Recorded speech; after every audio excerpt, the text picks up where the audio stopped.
you guys doing out there? How you doing out there in TV land? Man. Osabi. Wasabi. How you guys doing out there? Wow. Man. How's everybody's week going? Man. Slow and cold. Slow and cold. Sucks. It's been about 2 weeks. 1 week. Somebody abandoned us. Yeah, we lost. Yeah, man, we didn't get to have a podcast last week. Yeah. James, dude, tried to go steal Dejuan's beer belt. Oh my gosh. I tried. I tried. We can't just try. Wow. Oh man. How's your guys' week? Did you guys tell us where you guys from? Anybody fishing? Anybody fishing? It's kind of chilly right here in Indiana. Seriously. Don't stop some of these guys. I know. Yeah, no. Diehards. Water's up very high in about every body of water Share this around live town. for us too. What up? What up? What up? My brother, Kenny Mac. How you doing, brother? Oh my gosh. Viewers are going up. Share if you can. Get this word out. Carp Angler. Got the Carp Angler banner up. Got the Big Money Beavers banner up. Whew. How's your guys' week? So, ready for it to be over. Yeah? Yeah, I'm ready. Go ahead, ask me how my week. Go ahead. How was your week? Man, my week was great, dude. Was it? Yes. Really? Yes. I went to Glad you had a good week. I did. I went to Del Hollow. Yeah. Last Doing weekend. good? I caught 2. One. We only seen proof of. I know. Yeah. The other one. Second wasn't bad. The other one was like probably like 4 pounds. Yeah, 40? 4. Yes, 40. That's the one that got away. Yeah, that's Yeah. one got away. Yes. So. Oh yeah, look, Chris. I got the barbershop hat on. Yes, sir. Shout out to Chris at the Yeah, barbershop. thank you, Chris, for the barbershop. Shout out to carpangler.com. Thank you. They just While I'm at Del Hollow, I went through a dry spell before I caught that one carp of mine. And so that one carp of yours. at the there was time, two. first, Thought it was 2 though. it was 2. No, it was 2. It was a 4-pounder. I'm like, yeah, I'm not going to take a picture, but I did take it. And if I was going to make a guess, I think it because I forgot the scales. I'm going to say it was. Hollow without a scale. Yeah, I know, right? How was you going to get the If I was going to say, it had to be at least 46 pounds. At least. At least 46 Well, you pounds. seen one swim by that day? No. No, I think it was 26. 25. I think it was 22. But Kenny Mac, oh my God. Yeah, he. Congratulations, Kenny. He's on some nice fish. I was Kenny and talking Carrie. to him at Del Hollow. Both of them. Congrats to both of them on their Yeah, fees. heck yeah. Congratulations to Kenny Mac too on the sponsorship. Yeah. Carp Yeah, Angler.com. great job. Being a part of their team. Yeah. He stole you. That's what happened. He stole you. He stole Kenny Mac from us, but that's fine. But congratulations to Kenny on that. Yeah. But I was talking to Kenny Mac at Del Hollow, and I was like asking how he was doing. And of course, because I seen that fish that he's been catching left and Did right. you say better than me? Yeah. But right when I talked to him, boom, nailed one. He got a 22.2 right when I was talking to him on the phone. Was that the 320 ouncer? That's when I start crying a little bit. A little bit. He's got another fish, and I know. That's when you rebate and reconfigure. I know, but yeah, congratulations. Well, guys, again, congratulations on that. Our special guest today is one of our teammates, Dejuan Thomas. He's been he did a great job. We're going to put him back in the spotlight because within our team, he's actually he ended up with a heavyweight team fish fighter belt. And a couple of big trophies. Yeah, he's going on the road. Yeah, He's going on the road. But though, I will, and he's a very educated angler. and it's not just he's just going fishing. He's taking vacation time. You know what I mean? And They do. You know, that's, you Presented. know. Sometimes away from family. Yeah, that's what I I'm mean, going to it's say. a Sometime sacrifice. away from family, you know, and that's a sacrifice that he's made over the time that he's been on here, and that's why, you That's a hell of a know, sacrifice. It is. that is a lot of It's sacrifice. a thin line between Oh, fishing, man, ain't it? family, work, and You everything. gotta find that gotta border do. line. But, you know, his woman will go, though. Yeah. She'll go with him, and, Yeah. and you know what I mean? Like, I'll keep it real. Like, they went to Del Hollow with me on my Right. birthday. He You told know me what how I mean? hot it was. He said, It "You wa- can't it get wa- out of the water." I don't even like being in the water like that. I was in the water almost all the time because it was so hot. And Amy was pregnant. Oh, it was bad. Yeah. That's a bad situation. We got Oh, well, pregnant she was pregnant too, man. And then we had to Feet's we all had to swelled walk. up. We They had gotta to cater walk her, and shit, they- dude. It was crazy. You gotta cater yourself, you know, try Yeah. to keep a positive mind and all that kind of stuff. It was a good spot, though, man. Yeah, good, yeah. It's a great job. Oh, yeah. Memories is what matters. That's right. So, I mean, well, heck yeah, man. So,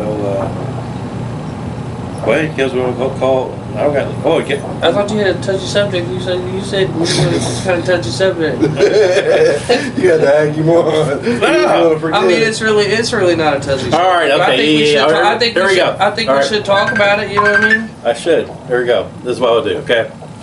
So I was watching, I seen this post on Facebook. I'm not going to name no anglers. And, you know, and Everybody. No. As soon as you talk about it, you're right. it was a positive thing. It's definitely a It was a positive great thing. 100%. One angler had a video out, and it wasn't the best carp care. It wasn't the best carp care. It was at a pay lake. But on top of that, another angler had said, "Man, why? Basically, how come you have to treat the carp that way?" It made and this is the whole positive stuff. I mean, it's like it really was a great thing because it's basically what Team Fish Fire's been doing for about 7 years, trying to combine the pay lake and the wild carpers, put that bridge together. Protecting And the dream came true. The dream came true. Can I give an amen? I mean, the dream actually came true. You always said one person at a Yeah, time. and actually, you know, that one angler that put that video out, he goes, "You're right. You know, you're absolutely right. I do need to do better carp care." And that's what we're talking about. And that one carp angler that told the other carp angler, "Hey, you know," but he said it in the nicest, Showing kindest. there's a better way. There's a better way talking to. Sometimes them conversations can go sideways very Oh easy. yeah, in a heartbeat. But he Some took it. people- But he took it the he right took way, it, though. yeah. He's He like, took you know, it the he great learned. way. He was open. I give him so much respect. Yes. And I got respect to anybody that's open minded. yeah, it's so great. And the whole thing is the pay lakers or even wild carpers, okay, especially the pay lakers, if you're treating your carp bad and not giving it the great carp care, is that what you think that the pay lake bosses wants to see? Do you think they actually paid all that money to have that carp But shipped that's there? the thing, though. Do you guys think? I'm talking about to the pay lakers. Do you think that's what they want? Tell them to. They don't care. That's But why. no. Listen, I know, but listen. That's why it's happening. I know that. It's happening. You want to know what? You want me to be honest with you? Yeah, go ahead. There's not more people, and you know, everybody knows who he is. If we, be your own boss, Right. but protect the shit out of my fish. Yeah. But That's an investment. what I'm saying, But that's what I'm That's saying. what I would think. It's the pond boss of where he was fishing at that allowed that to happen. Yeah. Because if they was already up to but two, you actually think that one. but maybe that one guy, if Watch he how shows much up- this changes, though. If he shows up with that mat, that Even trailer, all the way that up, pond owner might see that. from carrying a fish from there all the way to the scales, and how they do their scales, and how they throw the fish on the ground before they even put it in the scales, and then they throw it in a bucket. Watch, they're going to come up with a new, better way because there's so many people talking about it. Yeah. Or even like You know I what I said, mean? just that So one it's guy. there's going to be a trickle effect, but Yeah. it's going to be a good trickle effect, Yeah. coming from this. And It takes like one I said, open-minded person to pass it on to And maybe that- another you know what I person, mean? and that And it- person might pass it on. You know, I gave that one. He had such a great attitude about the whole entire thing. Yes. That was taking that criticism, that little light criticisms. You know, it wasn't really a criticism, but He took it as a positive situation. Yes, he did. And that there, to me, that's a hell of a carp angler. If you could take a criticism to do positive with that carp, that's a hell of a carp angler. I respect him 100%, and it makes him a better carp angler than any of those other carp anglers. You know what I mean? It doesn't. You want to be a good carp angler, you gotta show carp care. Be a good person. We're trying in the United States. We're trying to make carp, a common carp, a sport fish, and it's not going to happen if the government says, "Oh, you guys just like." I mean, you guys treat the carp like trash. It's trash. That's not what we want. We want the carp, the common carp, to have the respect and make it into a sport fish. And one day it will happen. It will happen. We're just waiting for that time to come. And I think we need to get some top dogs on this whole situation, put all of our brains together to find a way to tell the government.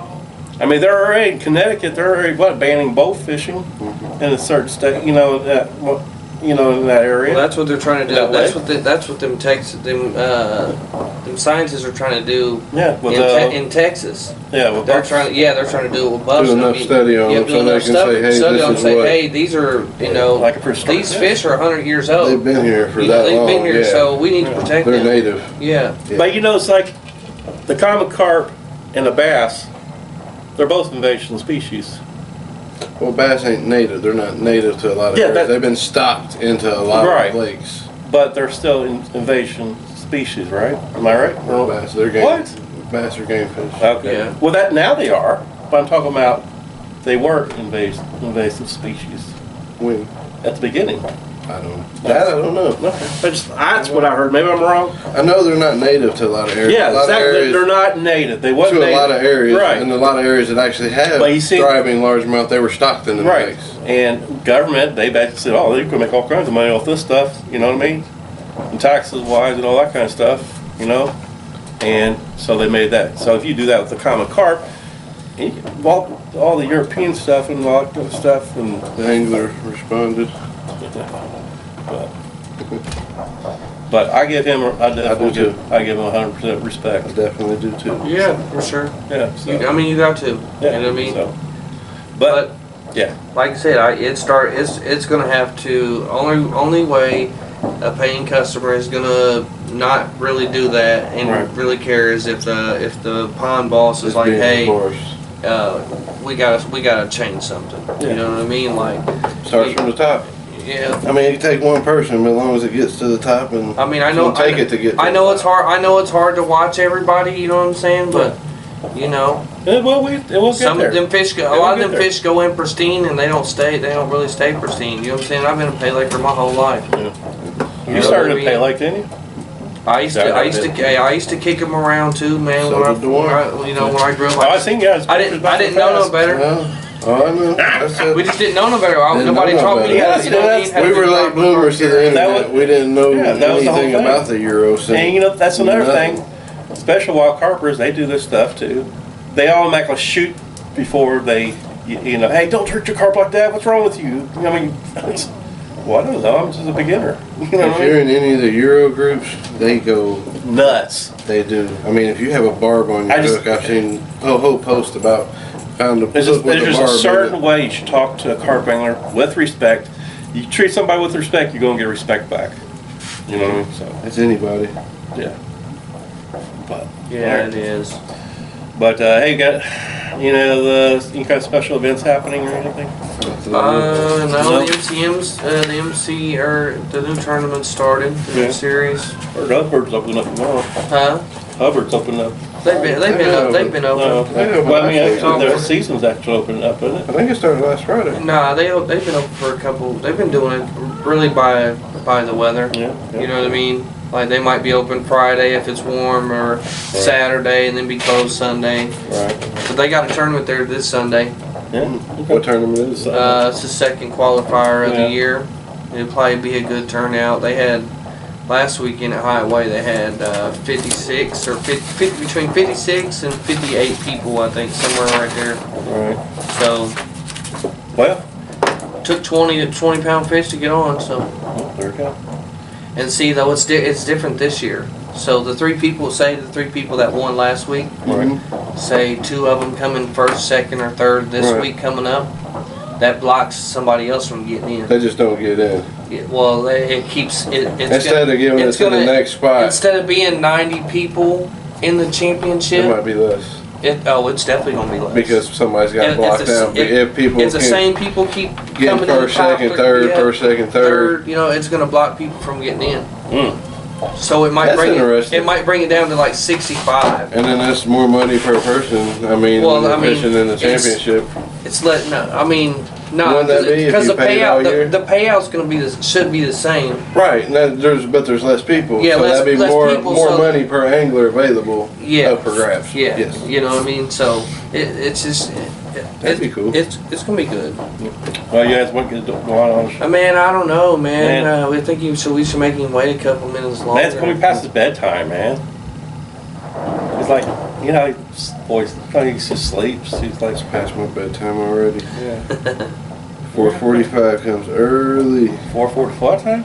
4:45. Are you serious? Gotta be on site to catch the bus at 5:50. I got a shuttle to the job. We got parked 3 miles away from the job. I got to get up 6 o'clock in the morning to get my son to school. And then I got to work about 8, but still. Oh, your second shift. Yeah. He said he's gonna call us. Yeah. And that's how it's done, isn't it? So, what are we doing here? You looking for his number? Yeah. What? He should be on speed dial on your phone, man. He's a teammate. Oh, you don't want to see what it says. That's what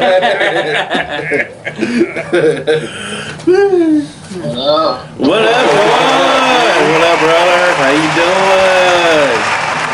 Good, man. What's going on? Man, I was really hoping to come on the show, dude, but it's past your bedtime. You get tired. Me and driving all the way over here. I've already been up since 4 o'clock in the morning. Oh my gosh, man.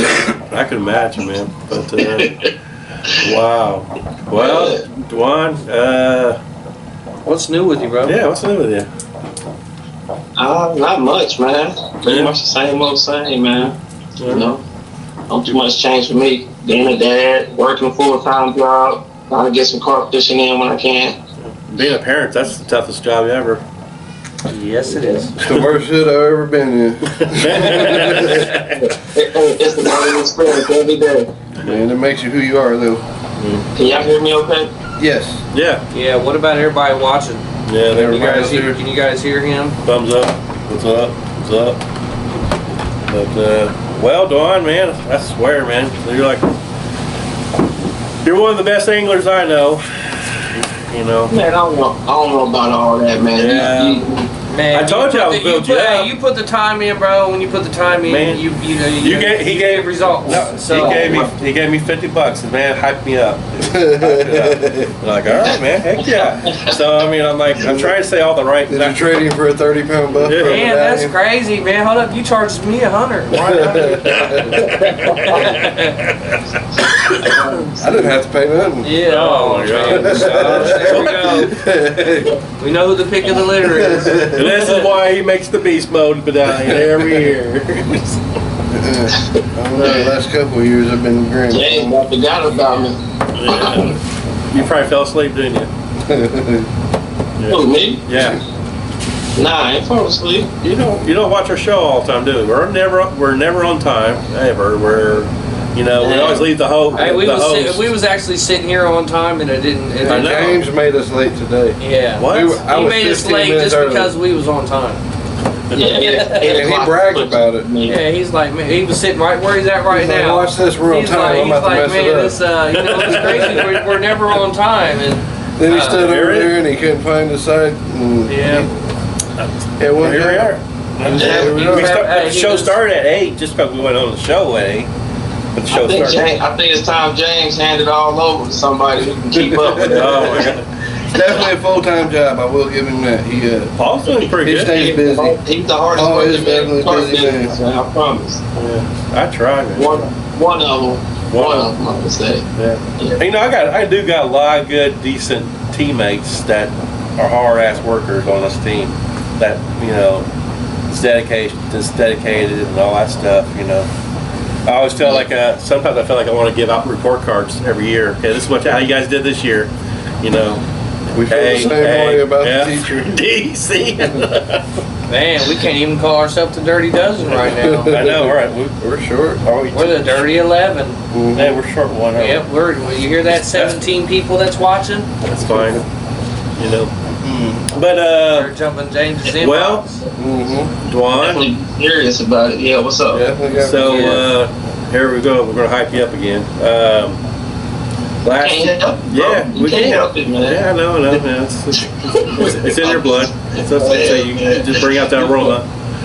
So last year within our team, every year we have a little competition all the time within the team. We give out 2 4-foot trophies, one for the Pale Lake side, one for the Wild Carp side for the biggest common, and then we got the beast mode. We got the beast mode medallion, which is going to be a ring for next year. We have a couple of koi, the biggest koi. That's a plaque. A plaque. Yep. We have a biggest buff trophy, which medallion. You should know. I should know. I want it. Let me tell you about my medallion. He's probably got it on right now. No, I should. It's hanging in his mirror in his truck. It is. I seen it when I pulled up. What? What'd you say? What? Don't make me go to the truck and get the medallion. Let me tell you about my medallion. Swinging like a nunchuck. And then what else we got? The grassy. We got a grassy trophy, the biggest grassy. Biggest koi. Yeah, that's a plaque. I think the plaque. Grassy was down, So, man.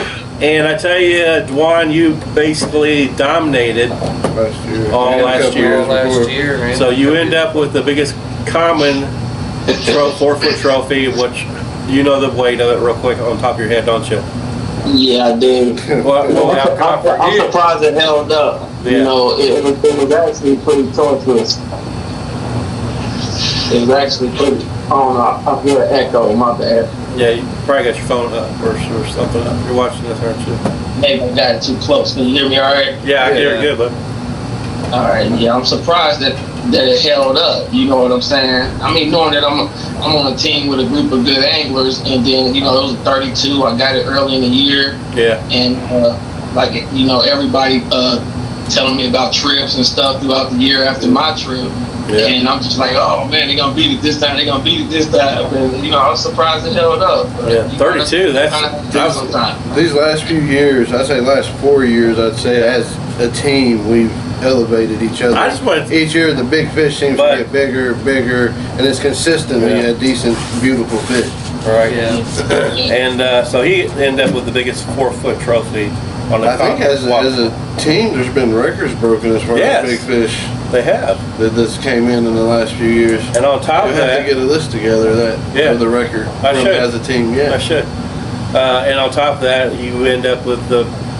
No, you got the biggest grassy, didn't you? He did last year. Yeah. I did the year before. Okay. He got three.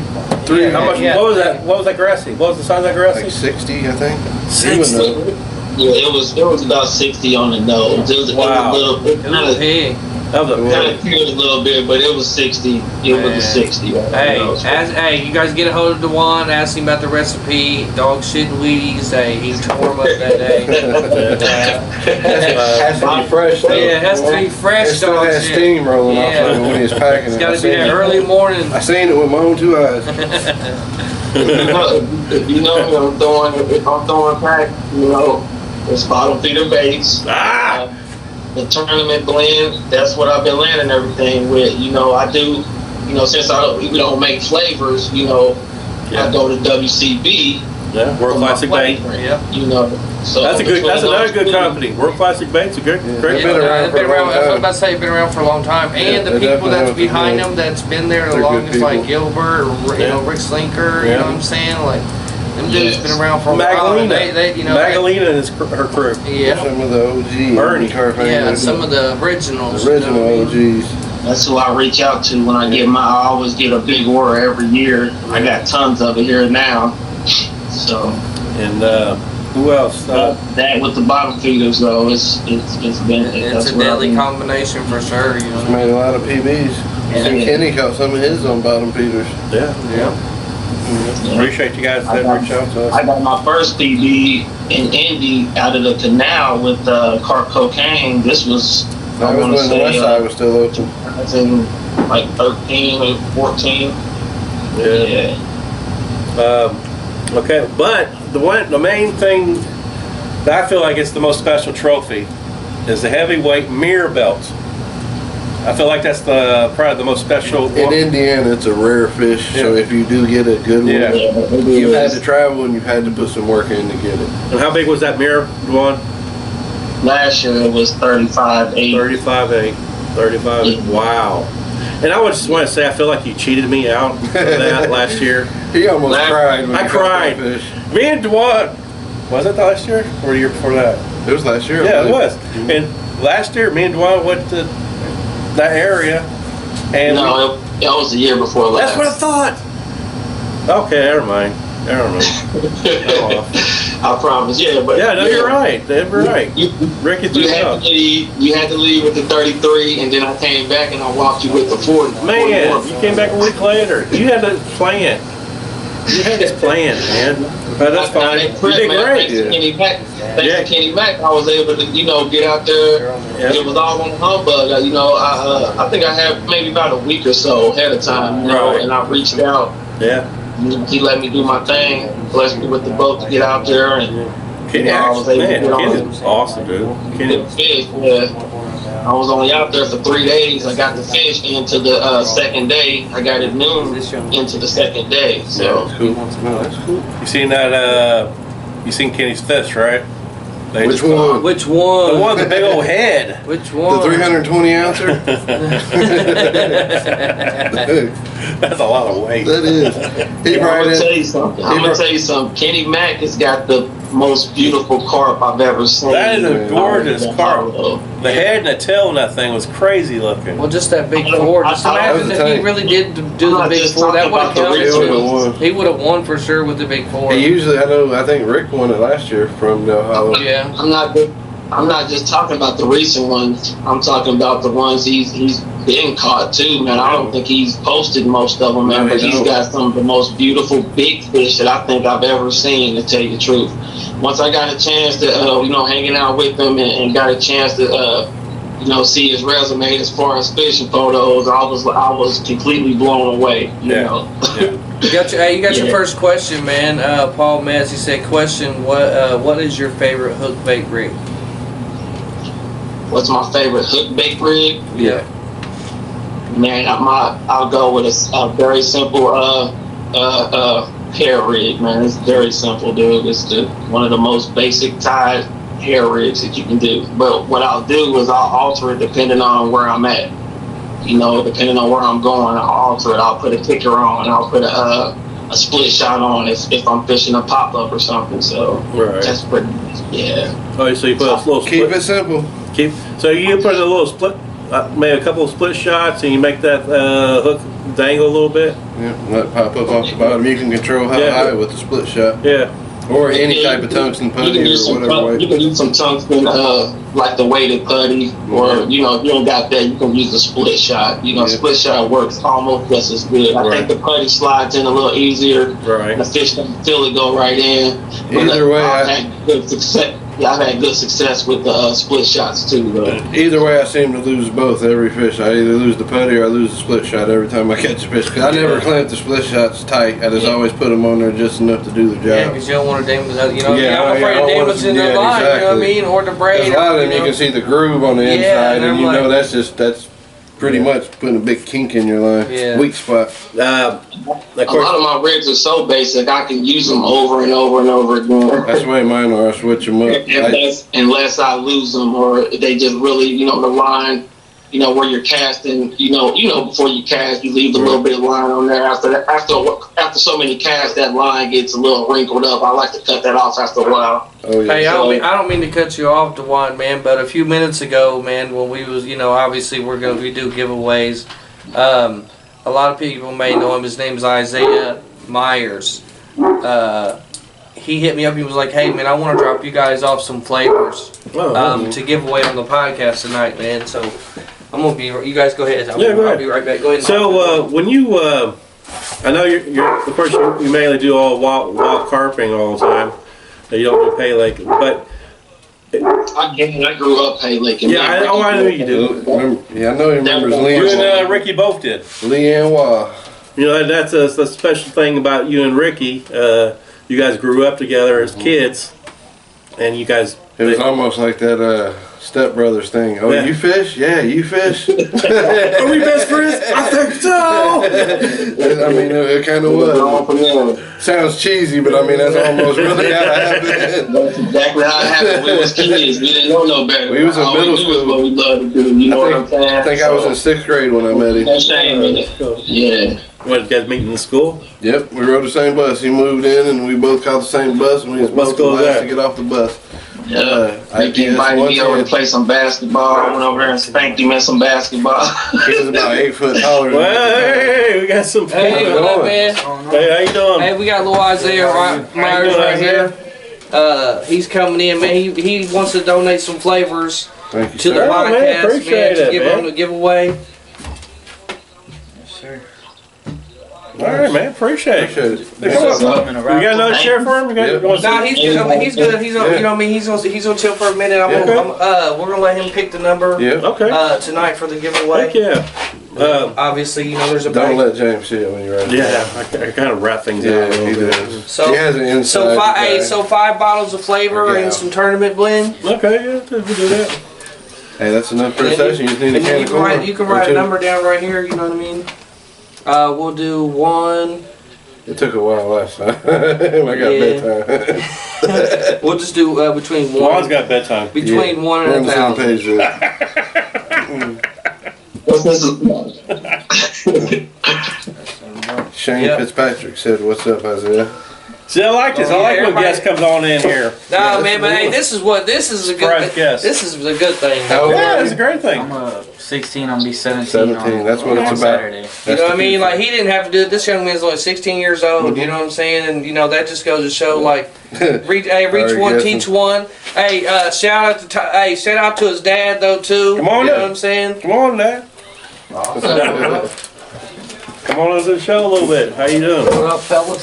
Shout out to his dad, man. You know his dad's trying to, teach him the right way. There you go. There you You, go. you use landing mats and everything like that too, or Yes, sir. when you fish? Nice. Sounds Good. good. Yep. So So, You know- did you pick a number?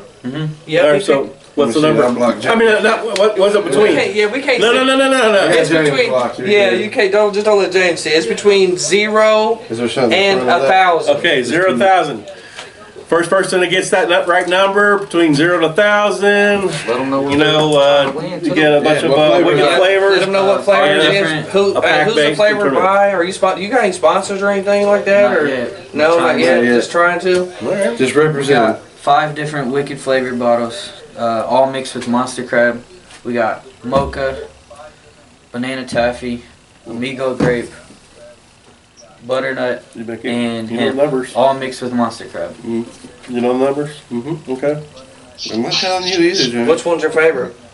I haven't used them yet. You haven't used them yet. You I get just to won this today option? in a raffle the other day. So you're telling me you won some stuff in a raffle that you probably paid to get into, and you What? turn around and give them away. That's what I'm talking. That's what the carp community does. I know, but it's just good to see that It is. he's young. You don't see a lot of young You don't people with see that. a lot of young You people don't like at all. that. You know what I mean? No. But you know that starts with dad though too. You It know what I does. mean? Dad, Starts from the top. Dad needs a big, Yeah. pat on the back too. Pat You on know the what I mean? back. Showing him the right way, because I'm gonna be honest with you, I didn't have nobody there to show me the right way, because Luckily, I was did, I but still ventured was off. pulling fishing on the bank at Wagon Wheel and kicking them back in the water because I didn't know no better. I seen everybody else doing it, so I thought it was okay Hey, to do honestly, it. And then the I didn't pay late start going, doing the it. bosses wasn't telling me not to do it neither. Right. So we just did what we wanted. I will remember one time I went to Hubbard's. This was when Bobby was still alive. We didn't work that day, and I had some El Camino. Drove to the back lake. I didn't even know anything about pack bait, carp fishing, I'd been out of it for a while. It was all hamburger. While my kids was young, I didn't fish a lot. And then it switched from dough ball to pack bait kind of in that time.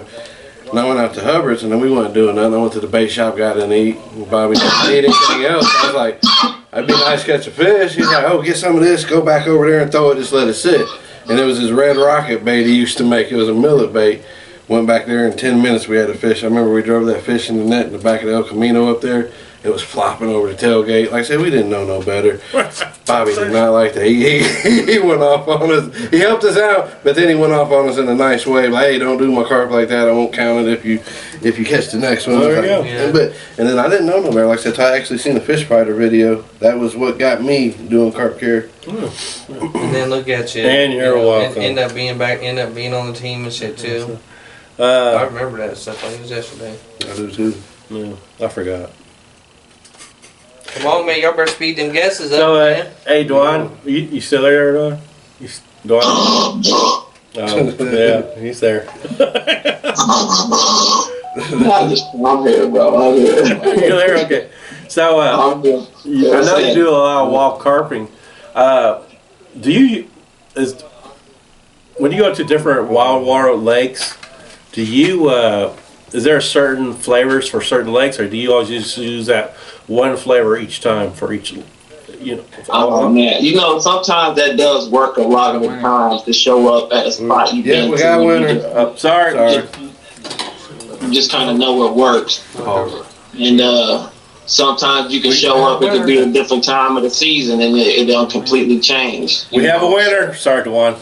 Sorry, buddy. You want to go ahead and announce the winner? we have a winner. We got Paul Metz with the number Paul Metz! 63. Paul Metz, 63. That's one of our teammates. That's 63. And I didn't see the number, I one of swear our to God. teammates in You know what I was going to say? This ain't the first transaction between you and Paul. I know it. We traded him a wild water setup for some alarms. Well, Nope, you guys did though too. I remember that at the chili meat. Yeah. Well, man, I appreciate you guys stopping by, man. We appreciate you too, Isaiah. For sure, man. Man, you guys can hang out here and pull that chair up there, just hang out with us. Sit back, bro.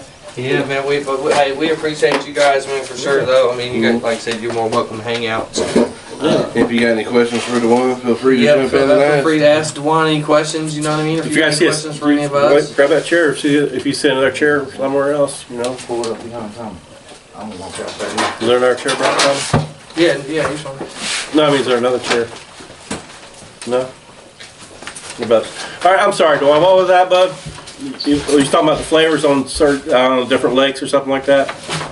Yeah, I was saying I change up pretty much every time. I do got spots where I know what's gonna work, and I might try one fishing pole with that on there, and then I'll experiment with a couple other fish, other flavors. So Till you find what they want.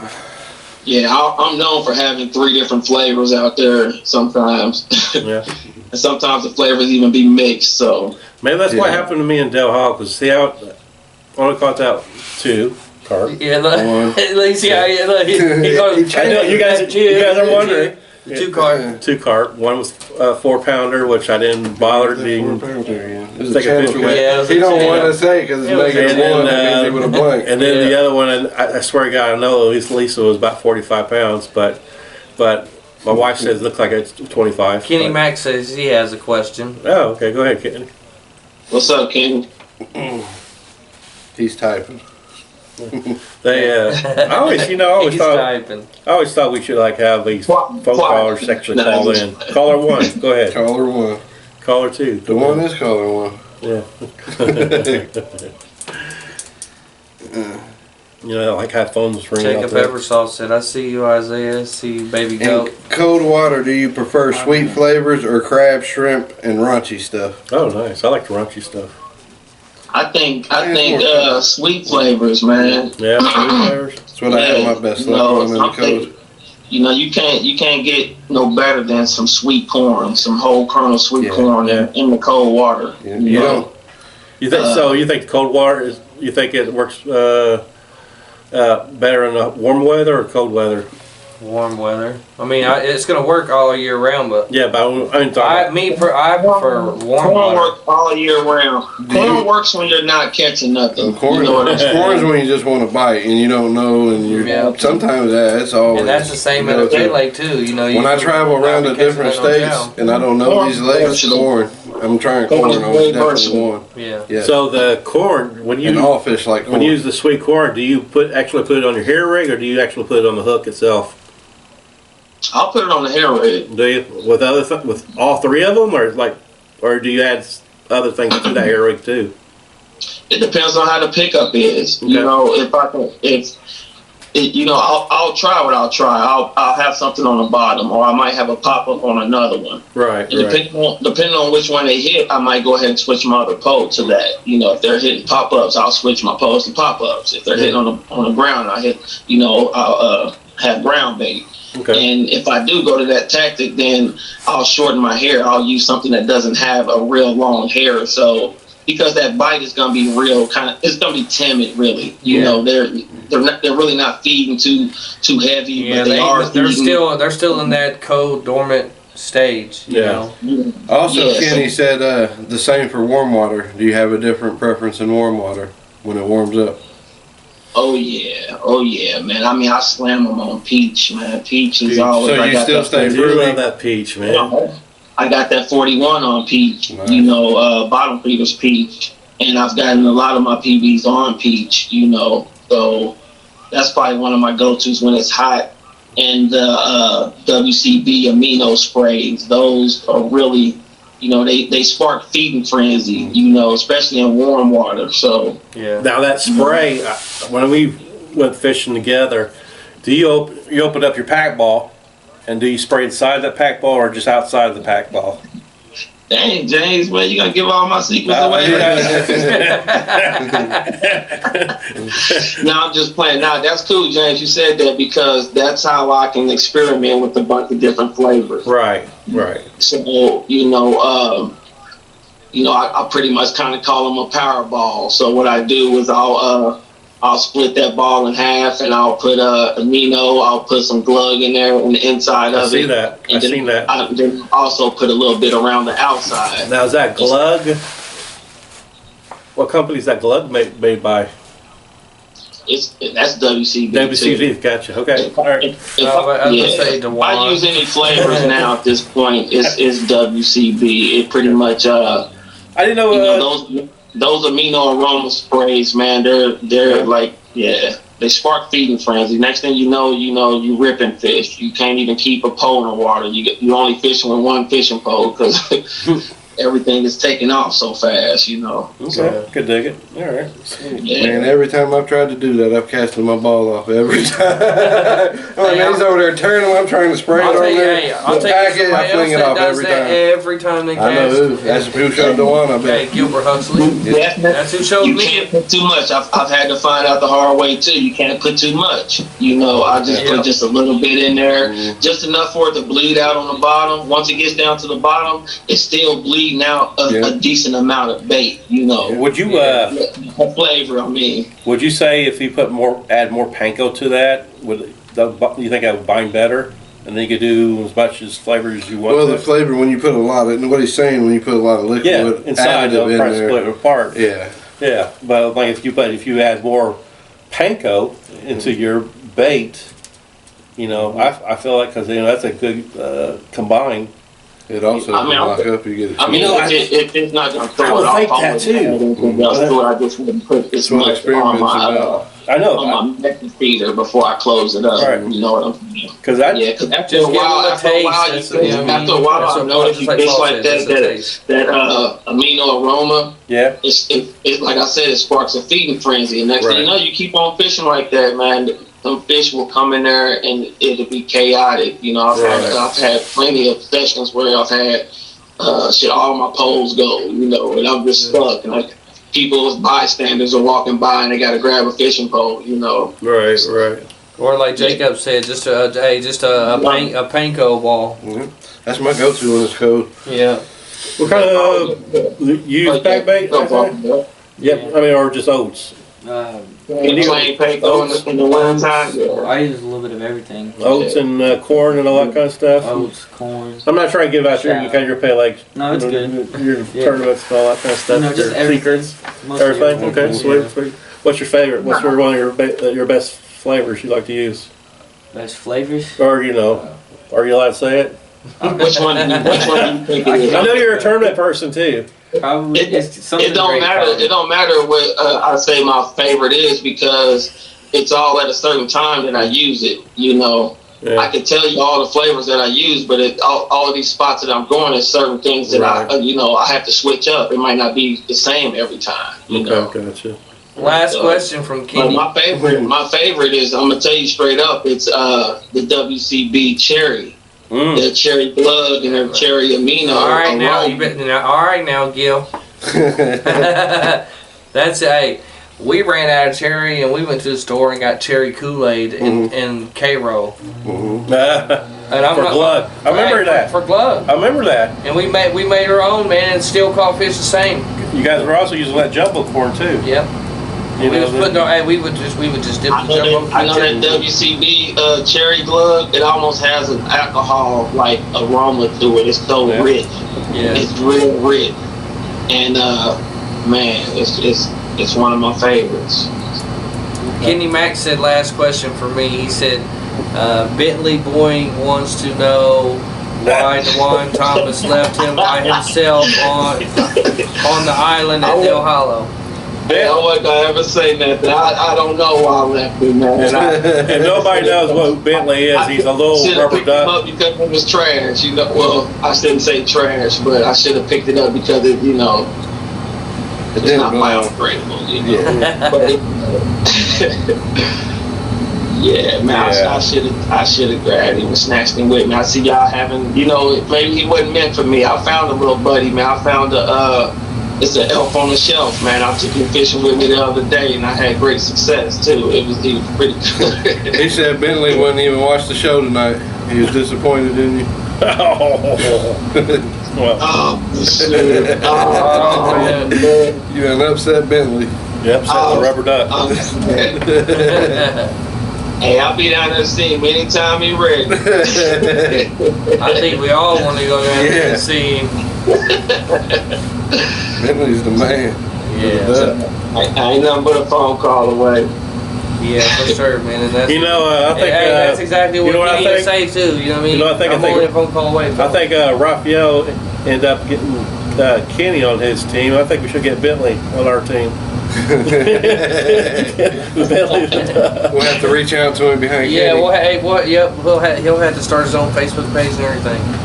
Yeah, he was mine first.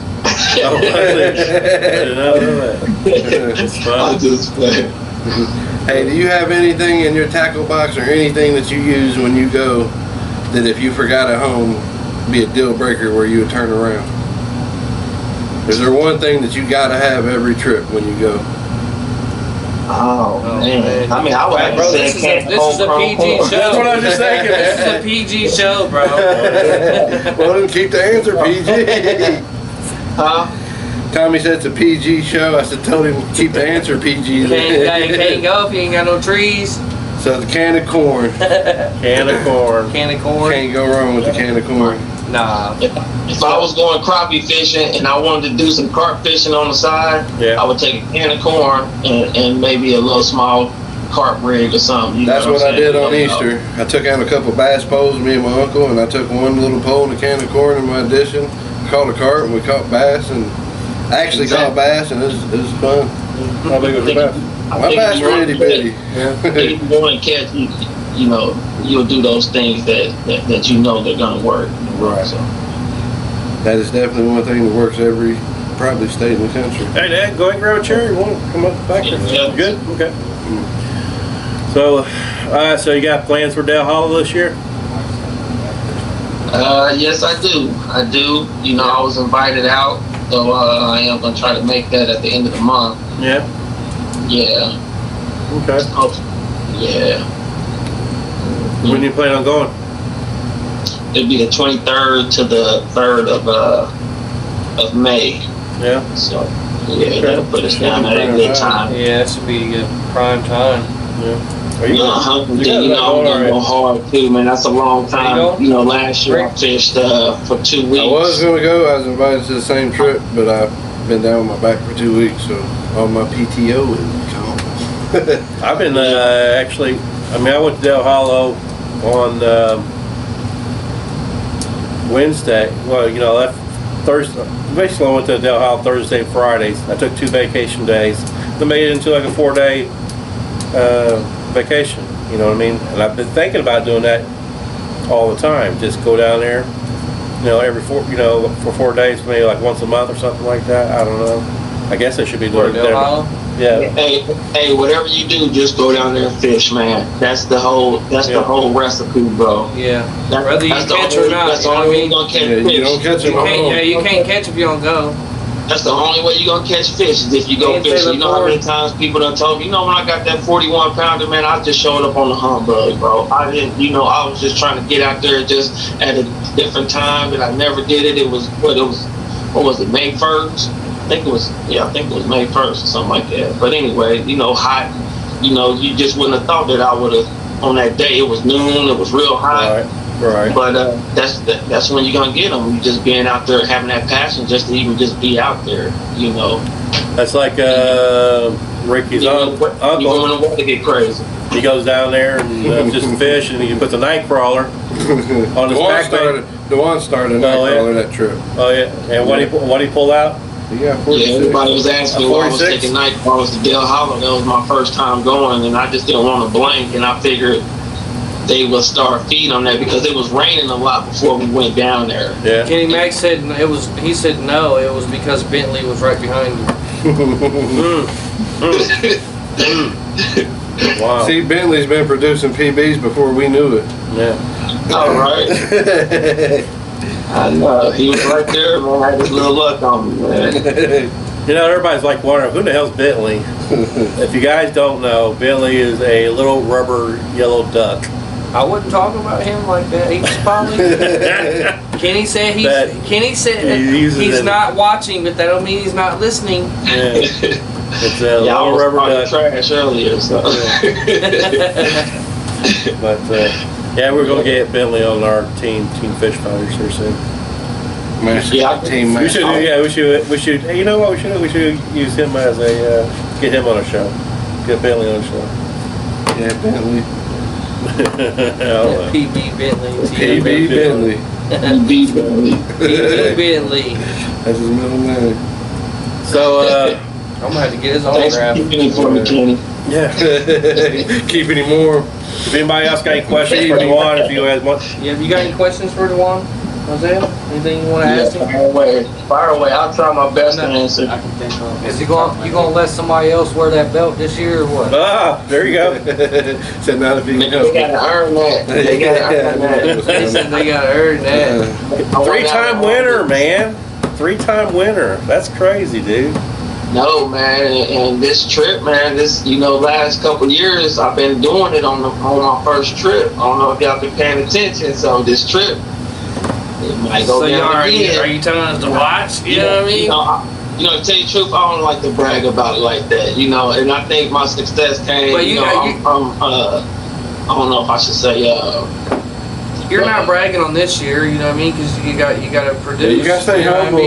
You gotta stay humble on this team. You can brag on the last 3, I can't knock you for it, Because I haven't been able to go down there to even try to even compete with it, you know what I mean? Or anywhere close to that to even try to catch a fish that size, you know what I mean? Right. Yeah. You got to be able to, like you said, have time to go. I earned it. Last year was rough when I went down because it was our vacation, and as soon as we got there, we was there for about a half an hour, and our tent just blew down. We couldn't keep a tent up where we was at, and then we ended up having to leave.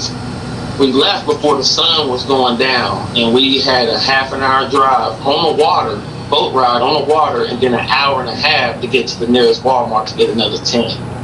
So we had to ride back in the wind and rain, and then do the hour drive, hoping we get back in time that we can drive the boat back to where we was at. half an hour. You know, it started out. The trip started out like hell, man, and we just stuck with it, and it was times where we ended up going to get a $60 tent that held up better than anything.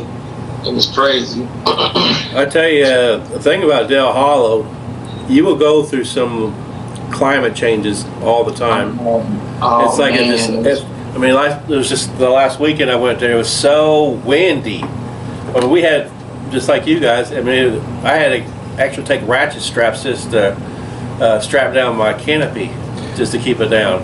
You know? I had mine staked down. Yeah, staked down. Yeah, I had mine all four staked down. Had two coolers tied to it. You're welcome, Dwayne. And mine blew about 100 yards in Texas. You're welcome to water. Yeah, I'm gonna tell you something. That little $60 tent that we got, it held up, but it laid down a few times. It laid on me like the dollar store shower curtains. It laid down on me like that. That's not I mean, yeah, you go through some wind climates. You go through some cold climates. Remember the time we went down to Del Hollow on Goat Island? Yeah. And it was cold as hell. We actually had to go to like some kind of Little Zach Myers. hardware store. No, that was Taylor Ford. When we had to get duct tape and plastic and stuff, it was Taylor Ford. No, it wasn't. Yeah, it was. No, we drove to the hardware store. No. It was Goat.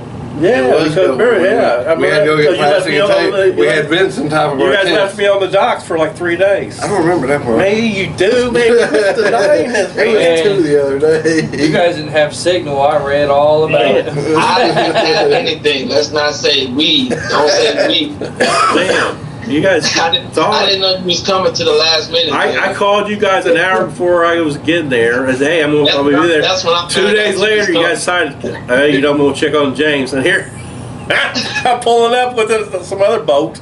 It's like, yeah, good times. We was testing your figuring skills. Only took you 3 days to figure it out. He passed. I mean, it's a C though. It's 3 days. His birthday would have been an A. Didn't you fish right there, James? I did for a little bit.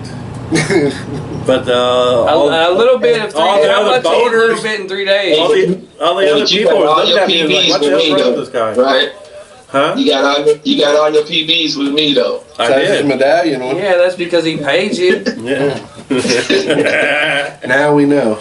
Yeah, you definitely got to put that work in, man. Normally if I'm gonna fish a week or two, I'm gonna start a baiting campaign, man. It'll be, morning, noon, and night. You know what I'm saying? I'll put a little bit out at a time, and then depending on if they're coming in or not, I'll put more out or I'll put less out. Just use my bait. But do you have to look at the water a lot? Put something out there. Say what? So do you have to look at the water a lot to wonder, should I put more bait out, more chum out? Or, I mean, how often, even when, you know what I'm saying? Like every 30 minutes or? Yeah, I understand what you're saying. Yeah. Like I said, if I'm baiting up Del Hollow, I'm gonna put, I put last year, I did 3 gallons in the morning of sweet corn, whole kernel corn. Yeah.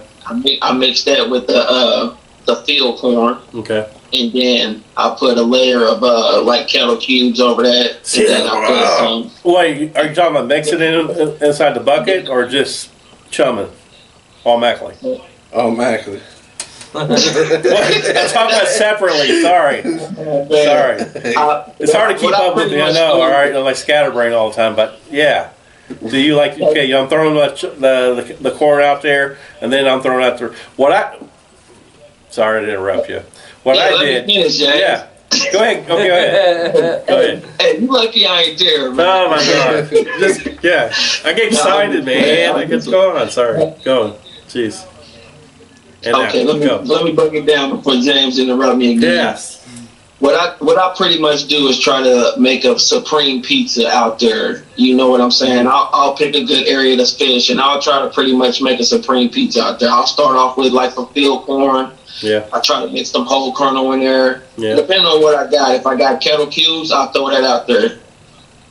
You okay? Yeah. Who? You. Yeah. You listen to me, man. that? I'm listening to you, man. You're not interrupting him. No, he's like he was nodding off. Yeah. I seen him. Ask me a question and look away. Nah, I swear. But I think there's a delay. He's watching you. I try to make a supreme pizza out there. I put a little bit of everything out there. I'll put some boilies over top of the corn. I'll crush some boilies, put that over the top of that. If I got pellets, I'll put that out too. And what I'll do is continue that, like a good amount of that morning, noon, and night. Right. Now, if they come in and I feel like they, say I got on the fish, well, I feel like they done cleaned up most of that, so now it's time to put some more back out there. Right.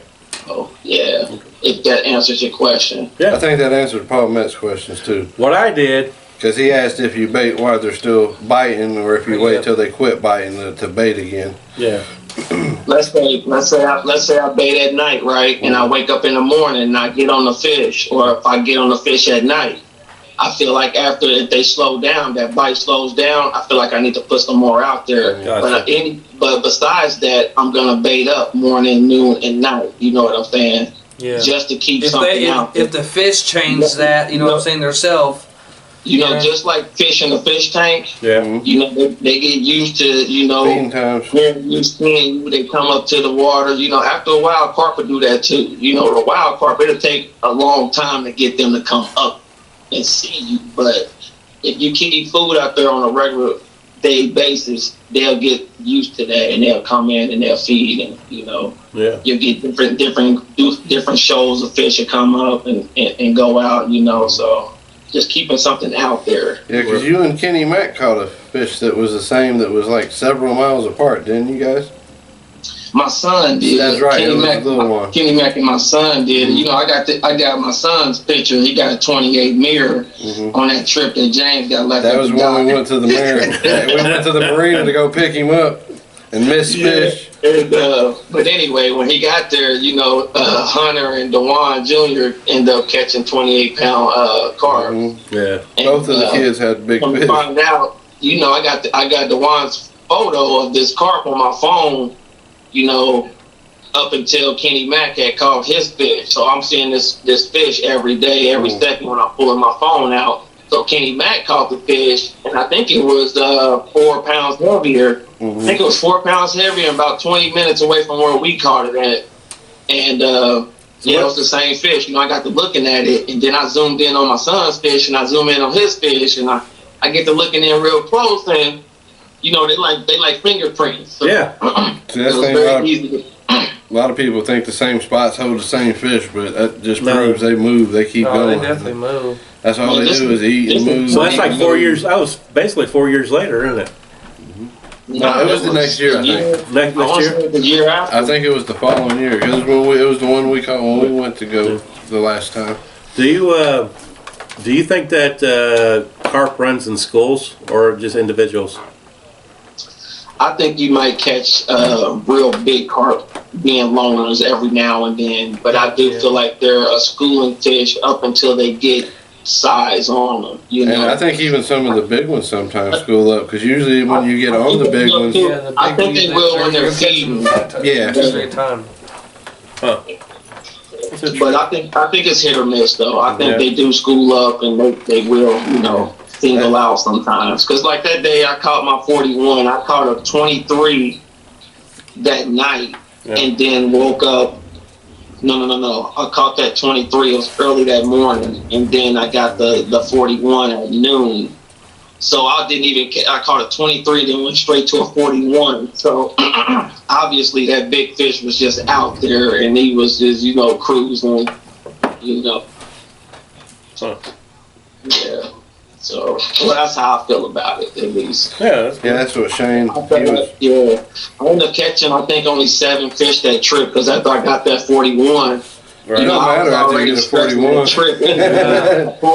I pulled that trip out of my ass anyway, so I'm already like, man, I shouldn't even be out here, but I'm out here anyway. So after I caught 7 fish, and I got the 41, that was my second fish, and then I caught 4 other fish.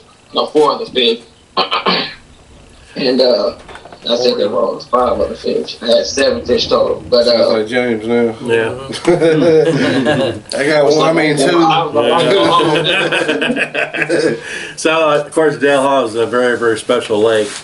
Yeah. It is, man. Because just the beautiful mirrors that's in there and how big these carp is. What's the record for that Dale Hall at this moment? You guys remember? I heard unofficially 48. 48. Do you I think heard there that might too, be great, there's probably bigger Oh yeah. carp in that lake? I mean, we heard before that when they shot the lake, when DNR shot the lake, that there was numerous 80-pounders that came up. Way. That's And I crazy. believe That's it. like I the old believe catfish, there's man. 80-pound carps I in believe there. there's some big carp because they do have channels in there that's 120, 130 foot deep. There very well could be some tanks in there that's never been seen. And I know that's there's a lot of going to fish be the that's thing never is been seen finding there. that shallow spot that you can bait up that's close to that deep water. You That's the know? way Taylor Ford is when you fish it. You go out 10, 15, 10, 15, and it's about 30 foot out and it drops straight down to 60 foot. And when I was in Texas fishing with Austin, that he was going like so far out. And he To was, drop out in that yeah, lane he in was that like, channel. you want to be out there in that Yeah. deeper water. He was like, It was like there 30, ain't nothing. He's almost like, 30 yeah, we foot. want to catch fish, but we want to catch that loner fish. Yeah. You know what I'm saying? Because that loner fish is going to be that 40 or that 50 or that 60-pound Down fish. there it's like that 60 or 70 is Yeah, what they're you know looking what I mean? for. It's a different breed of fish down Do you? there. I know the answer. You do go on all the time. Do you mess with PVA bags? PVAs?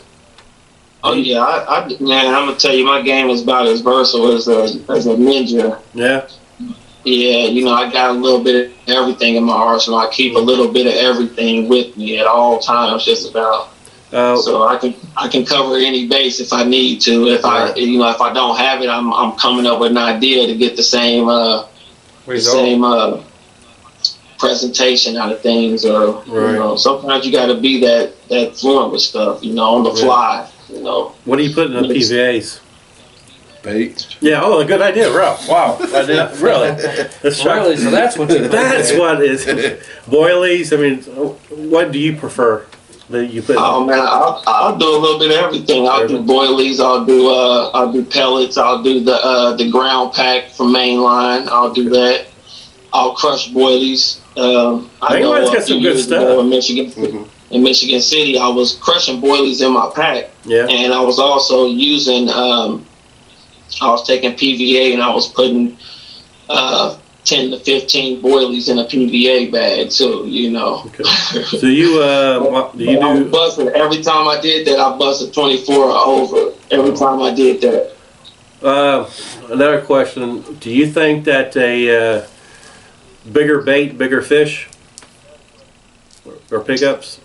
I don't know about that. Yeah. Well, sometimes just a small piece of. I think the big baits just sometimes can keep the smaller fish away, but I've caught small fish. My biggest fish have came on small baits. Now there is people out there that do big campaigns. I think that matters pretty much in predatory fish. You know what I'm saying? Like bass and Peacock bass, all that, catfish and stuff like that. Stuff that's predatory that strike at a fish and not used to feeding on ground bait, duck doo-doo and stuff like that. For example, natural shit. when we went to goat, the last time I went to goat with you guys, my uncle, he went and he wanted to catfish, so he bought some of them shad from Walmart. Them things were like 4 inches long. He had a garlic shad on with like a big old circle catfish hook. And he woke up, his line's on the other side. He's reeling it in. He's like, it's a catfish. He's muscling it in. He gets it to that point on goat to where this thing starts bellying out. And it was every bit of a 30-plus pound mirror. It had swallowed that shad catch a lot and of got that channels that day. catfish. Or got that catfish hook in his mouth somehow. I was impressed. I'd never seen a carp eat a 6-inch shad or 4-inch I've seen shad. a carp use a. They're still scavengers. They're still scavengers. I've seen carp actually attack pretty much like a school of bait fish. Right. I see a lot of big buffaloes getting caught on jigs and little swim baits that replicate little minnows. Yeah, you'll see them big mouth buffaloes. Yeah. You know what I mean? They will. That's why a lot of the lakes in You North still Carolina, eat just they like put everybody smallmouth else. Like buffaloes everybody in say they're because bottom feeders and they're set up to eat off the bottom, but they eat everything. They eat Oh, yeah. everything. I agree. Ate off the top. Do you do any topwater fishing ever? Have you stepped out into that? Topwater fishing for carp? Yep. Like fly fishing? No, just stalking, like floating bread. Yeah. No, I've never done that. I haven't done that since I was a kid, and I really didn't know no better. And then it came into the point where if I saw a big fish and it wasn't biting, I was trying to snag it, you know. So, and then, you know, I did try the bread thing a few times at different places, but, you know, my style is more of a, you know, traditional European style, you know, with the pod and, you know, bait runners and stuff like that. Paul Best says I had a carp choke on a whole snail. Now that's another question right there. What do you think is making that lake produce such big carp? Is it? Do you think? Del Hollow? Yeah, Del Hollow. Zebra mussels. That's what I was kind of thinking. One if it's all the zebra mussels. Man, it's the water, man. It's the cleanness of that water. They thrive. That too. All the natural food. Yeah, well, that's what I'm saying.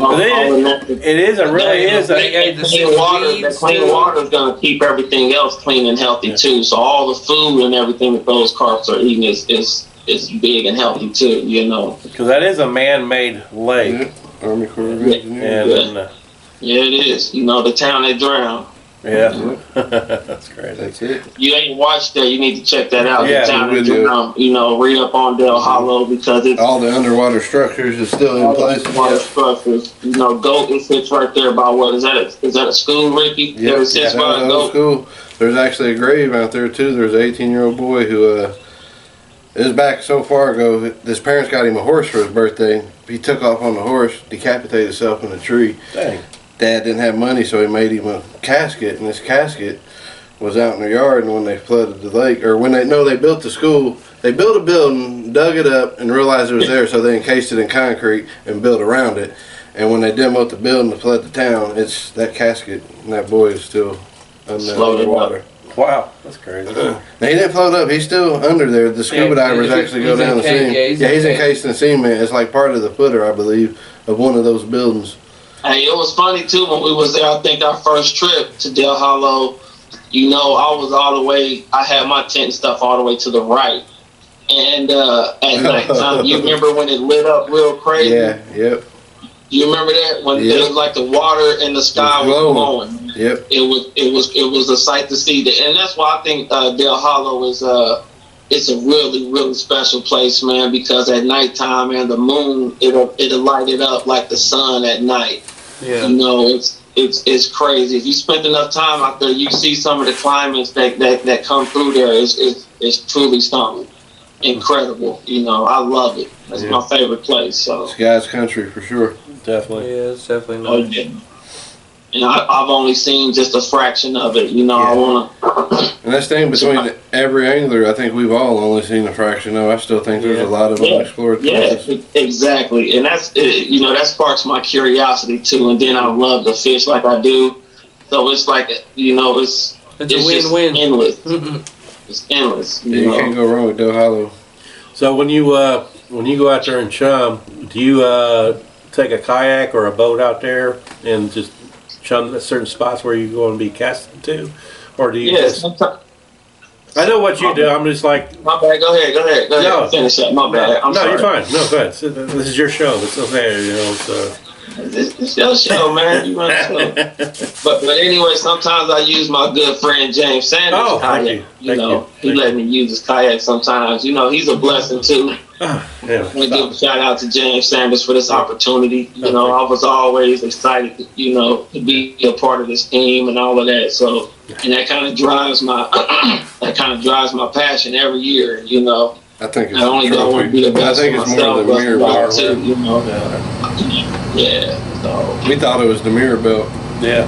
Nah, man, Dejuan. I'll be honest, Dejuan and Rickey, they both ain't did nothing but show out since they've been on the team. So we're both going to be a part of it. Yeah, we both, you know, me and Rickey been fishing for years, man, and we both, you know, our styles are kind of the same, but we both have the the drive to figure it out. Yes. You know what I'm saying? And that's what makes us special. You know. Whenever we fish together, we both do our thing. We love to do it, but it's the drive to figure it out. You know what I'm saying? Oh my God, what are they hitting? Oh my God, okay, it's a snag there. I need to cast here. They're hitting here. It's a bunch that goes into it. You know, we got a history that goes back when you know, his father used to have a bunch of old bait casters, and they were the old ones that the whole reels with no drag on them. You had to spin the handle backwards with the steel rods. Yeah. I'm gonna tell you, me and Rickey literally used to have like cast-offs. Man. We were sitting in the backyard. We didn't have nothing else to do. There was 2 parking lots behind the house, and there was a warehouse. I don't know how many times we hit the side of that warehouse with eggs, anchors, or casted them on. Our power lines had shit wrapped all around the fishing line. Everybody else had different things. Our power lines that went over the parking lots had fishing string all tangled up in them. Wow. Yeah. So our skill level is high too, but then the drive. The drive is the big thing. Is like you said, getting out there. You can't do nothing if you don't go, and you don't learn nothing if you don't go. You can watch all the videos, you can do all that, but you gotta just go. But you know what drives all that? The passion. Yeah. Passion. It does. A passion is something else, man. I heard a couple years ago, it was Kenny Mack who said it too. He was like, man, Del Hollow will kill you. Yeah. And it was so funny want to go to sleep. I looked at him like, damn, man, I'd die out there. But I'm not, you know, I ain't about to do nothing stupid for no fishing. You know, if it's too crazy, it's too crazy. But I'm thinking like, it's a game changer until you miss that little shadow of a gate that blocks the property. You look at Google Maps, you'll zoom in, man, looks like you can fish, there's a road. Yeah. And then you drive all the way there and there's a gate. Then you look at Google Maps, oh, there's the shadow of it. Most lakes like that in communities, I wouldn't even fish them out. But you know, like if I'm a lot of times accessing other states, access roads that go beside the rivers and different places that you would think you'd be able to fish. Sometimes they're regulated with times and different things, but you don't know that till you actually drive there. Right. Do you use a? Oh, go ahead. What kind of advice can you give maybe somebody that's watching that would be that may be interested in being in our team, like being our last teammate? What kind of advice could you give that person about trying to become a part of the team? The advice I would give them if they wanted to be a team fish fighter is to, you know, be prepared to, you know, just continue to do what you're doing and grow as an angler. You know, you have to want to grow. You have to want to be better. You know, because we don't want to keep doing the same thing. We want everybody to grow. You know, everybody that's a part of this team, you know, it doesn't matter if you out fishing the next person or getting big fish. It's about you doing you because you're an angler and you should be out just fishing and doing what you do. Because we all got different point of views, just like a football team. We're a team, it's 12 of us, you know, and you know, you got your linebackers, you got your running backs, you got your heavyweights and stuff. So as long as everybody's doing something, we all got something to contribute and, you know, build this team fish fighter and everything else that goes along with it, and everybody who's participating, who's sponsoring, who's supporting us, you know. Right. So, yeah. Does that answer your question? My bad. Yeah, no, for sure. Definitely a good answer. You know, just trying to let everybody know we still do have one spot left open on the team, so we are looking for somebody local. Yeah, somebody passionate, somebody who's willing to learn, somebody who's willing to grow, willing to teach. You know, if you're not already teaching others, you know what I'm saying, be willing to teach others too. Teach. Yeah. Practice carp care. I think if we do what we do, people will learn from us, and then teaching comes better once we start seeing each other teaching. You know what I'm saying? Yeah. By example. That makes sense, you know, because sometimes I might not know how to go about something, but Rickey might know how to go about it, and then a bell clicks in my head, and we both become the best team ever. You know what I'm saying? And if neither one of us figure it out, we go to the team, and definitely somebody on the team to get the input. Yeah, somebody's kind of working. That's kind of how our team. You know, we got some guys who are like that. We got some guys who kind of drag their feet, but even the guys who drag their feet, you know, they shouldn't feel like, you know, if. You know, say me getting the trophies every year, but, you know, I am going out and I'm working hard for them. You know what I'm saying? Everybody, we all got the same opportunities. Because really it's just my passion of fishing. And if they passionate about fishing, they should just continue to do themselves and continue to learn, continue to grow. You know what I'm saying? And you got questions, reach out. Closed mouth don't get fed. So, we all here. We all brothers, we all got issues, we all go through stuff we can help each other with. We all got different points of views. We all grown men. Some people go to Florida on vacation. Some people go to Del Hollow. What's crazy about the whole Team Fish Fighters is we weren't really looking to start another whole team in PA at all. We weren't even looking for that until we met Paul. We had Troy. Yeah. Troy Taylor. Yep, I remember the day we met Troy and you interviewed him the day he won the championship. I didn't know exactly how this was going to work. I said, well, Troy lives in PA. How is he going to keep? You guys, I guess you could do some videos up there and all, but from him to travel here to there, it's a 6 to 8 hour trip all the time. Because we do video shoots, we try to do video shoots once a month. And then a couple of years later, Paul Metz comes by, and he was. Oh my God! I seen the passion in his eyes. At the chili meet. He had such. He was like a royal, an angry, like a lion. Ball of fire. Yeah, a ball of fire, and he had ideas, and he says, "Hey, this is what he came. He came up to me. He said, "Hey, you see that logo on your shirt, James?" This is exact words what he says. I said, "That means a lot to me. I want to be on that team."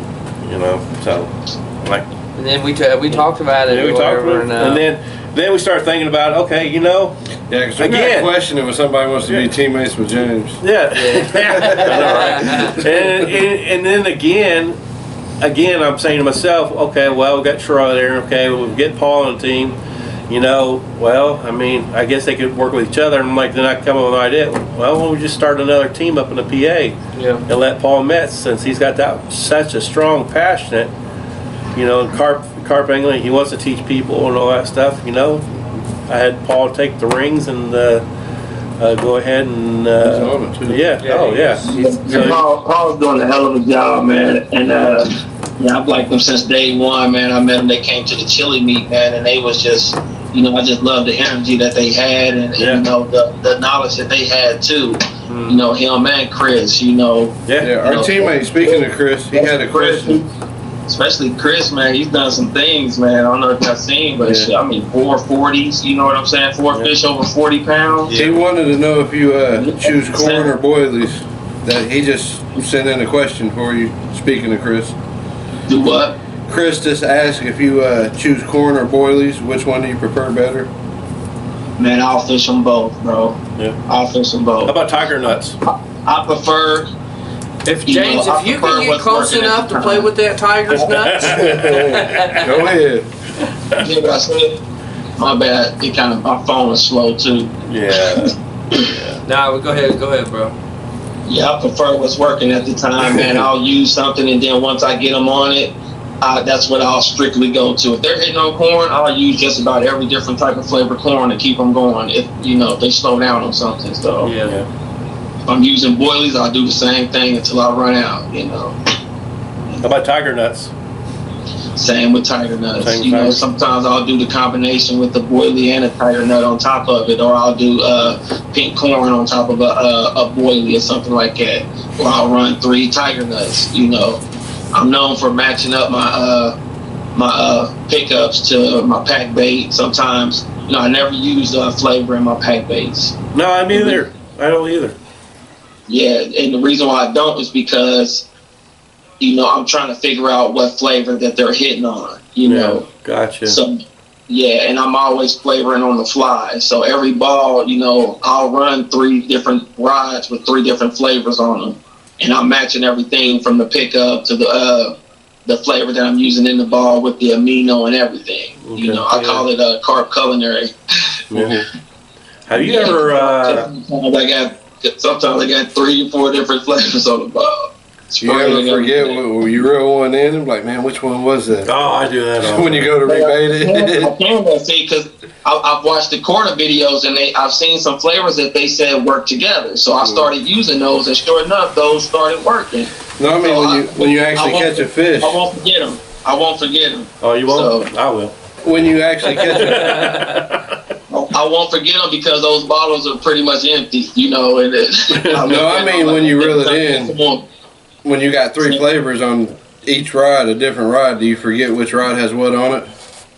Yeah, I've done that plenty of times. Do you have anything? Friday, you take that. My girl bought me a carp log, and I can't even get nothing written down in there because if I get to tearing them up, then I'm just so focused on trying to keep it going. You know? I've been wanting to do the same for a while. Probably the best way that I would think to do that is like if whatever flavors on each rod, because you're on your pod, take your flavor bottle and put it on each. I've seen guys do that. I've seen in the Pele guys take their bag of pickups and let it by the if you're fishing in a tournament for money, you don't want to do that. No. But I'm just talking about just casual. Ain't nobody like, hey, bro, look, this is what I'm catching them on right now. Slaying by my rod. Yeah, you know what I mean? I've seen guys do that. You should be throwing this too, so you can win my money like I'm winning your money. You know, most of the time I pull up and I start a session, the first pole that I'm throwing out is going to be corn. It's going to be, you know, it might be some kernels of corn, or it might be some fake corn with some corn flavor on it. You know, That's a must. And it's always guaranteed to go. And then my second choice, I'll go to cherry. I'll put a cherry one out, you know. And then by the time I get to my third pole, I'm kind of like, okay, I'm just going to experiment with this. You know what I'm saying? I'll do cherry and corn. I might do a cherry crab, you know, gotcha. Until I figure out what they hitting on. And then that's when I'll start switching them up to where, you know, I'll get all of them, you know, dressed up the same. Do you, Isaiah, do you hide your bait flavors all the time? Do I what? I'm talking to Isaiah for a sec. Little Isaiah that's here. I was asking Isaiah if he hides his flavors, you know, from the competition. Like what's your, like, you know, obviously not leave your bottle, like once you make your pickup, put your bottle back up the way nobody sees what you're throwing at that point. Do you even make it at the lake, or do you make it at home and take it? Sometimes we make it like right before we're fishing. Yeah. But we don't try to hide it, but you know. Okay. All right. But if you're all, you know what I mean, but if you're paying like in tournaments and all if you're paying $150 to, you know, total for the whole entry, you know, and you're throwing red chocolate, you know, and you hit, and let's just say you're throwing red chocolate, and you get away my secret, man. Nah, because a lot of people uses red chocolate, you know what I mean, and obviously he knows, you know what I mean. But just even if it ain't red chocolate, you don't really want nobody to know that you're hitting them on the tournament right then and there. You know what I'm saying? Obviously, if you done hit 320s, you know what I mean. And then the people around you start figuring out that's what you're throwing, and they start throwing it, and it pulls your fish from your, you know, because that takes away from him, you know, the money that he could possibly be winning that day too. You know, he's learning you something because we Yeah. did that. Yeah, we left our bottles there, and somebody came up. Yeah, we're throwing this and that. They like, honestly, like, hey, go right around the corner and just think about it. You know what I mean? Just think about how much people watch like Shane and Bear and Zach. You know what I mean? Trying to figure out what them boys are doing so much because they're constantly catching fish. You know what I mean? But if you watch them boys put in work. They do. They pay attention to what they do, what works, when it's working. Them boys put in work. And they're probably working together. You know what I'm saying? Definitely are. Yeah. You know, you got that person that's just as passionate as you are, and y'all work together, man, and y'all just killing shit, and shit's easy. Excuse my French, man, and y'all just killing stuff, you know? Yeah. If this person's over here throwing 2 to 3 pounds of bait, they're throwing 10 pounds of bait. You know what I mean? Steve Butterfield's a snitch. That's funny. But yeah, man, it's just all about putting the bait out there, man. Giving the fish something to eat. Yeah. A nice little pile for them to feed in. If you ain't putting in the work, man, it's hard to get to produce. That was in tournaments. Do you guys pay lakes? Do you guys can you guys chum with a little bit of pieces of corn? Certain lakes. Certain lakes. Because I remember going Highway Springs, they did that. Yeah. And I remember one time. I think you can actually throw little balls of chow in too. I was over there one long time ago with Billy DeHaven, and he was actually throwing pieces of corn. I'm like, okay, that's just. And you can't tell me. Yeah, and you can't only during the wintertime. Really? Because Yeah, when the highway? when the jugs are closed. Maybe cause this was a long time ago. Yeah. So well, that should at the Indy rules. Lakes now, if you're fishing, you can't chum corn if the jugs are open. Okay. All right. Because this was matter of fact, it was the championship over what was that last? Hubbard's. No, that last the last series they used to have. It was at Ohio. No, not the Yeah, Ohio. it was at Lake Liberty. No, it wasn't, I'm talking about it was at Highway Spring. No, I'm not talking about last year. I'm talking about the last. When Mike Reimers was running it. Yeah, Mike Eimer. Yeah, he was running it at the time. Was the championship at Highway? Yeah, it was. There was one time it was at Highway. Of course, a lot of carp anglers, they were complaining because that's such a compact lake and everybody should have had a Hubbard's or something. Yeah. But yeah. All right. Well, okay. Oh, hey, Dwan. Oh, hey, Hey, John. what's up, man? What's up? Welcome back to the show. Welcome back to the show, bud. I know, man. What's going on? Yeah, I know. But yeah, dudes. Spit it out. Man, stop. You guys get. No, go ahead, James. You ask all the questions you want. All right. Okay. So what do you think have you what do you think attracts the carp the most? What kind of like pack baits, boilies, or the pickup itself? Oh man, it depends on what's really. That's kind of hard to. It's kind of a little bit of everything does, Yeah. You get that sweet corn out there, or if it's rotten corn. At the end of the day, though, they're eating what's on that hook. Yeah, that's true. You got to think a fish can smell 10 times as great as a dog. Yeah. A bloodhound, they can smell 10 times I greater. think it's than 10,000 times. So is there It's a lot. so you They think can there's really a such smell. thing as too much? Like too much flavor on a pickup, or too much? Or you're talking about just chum. yeah, there definitely can be too much.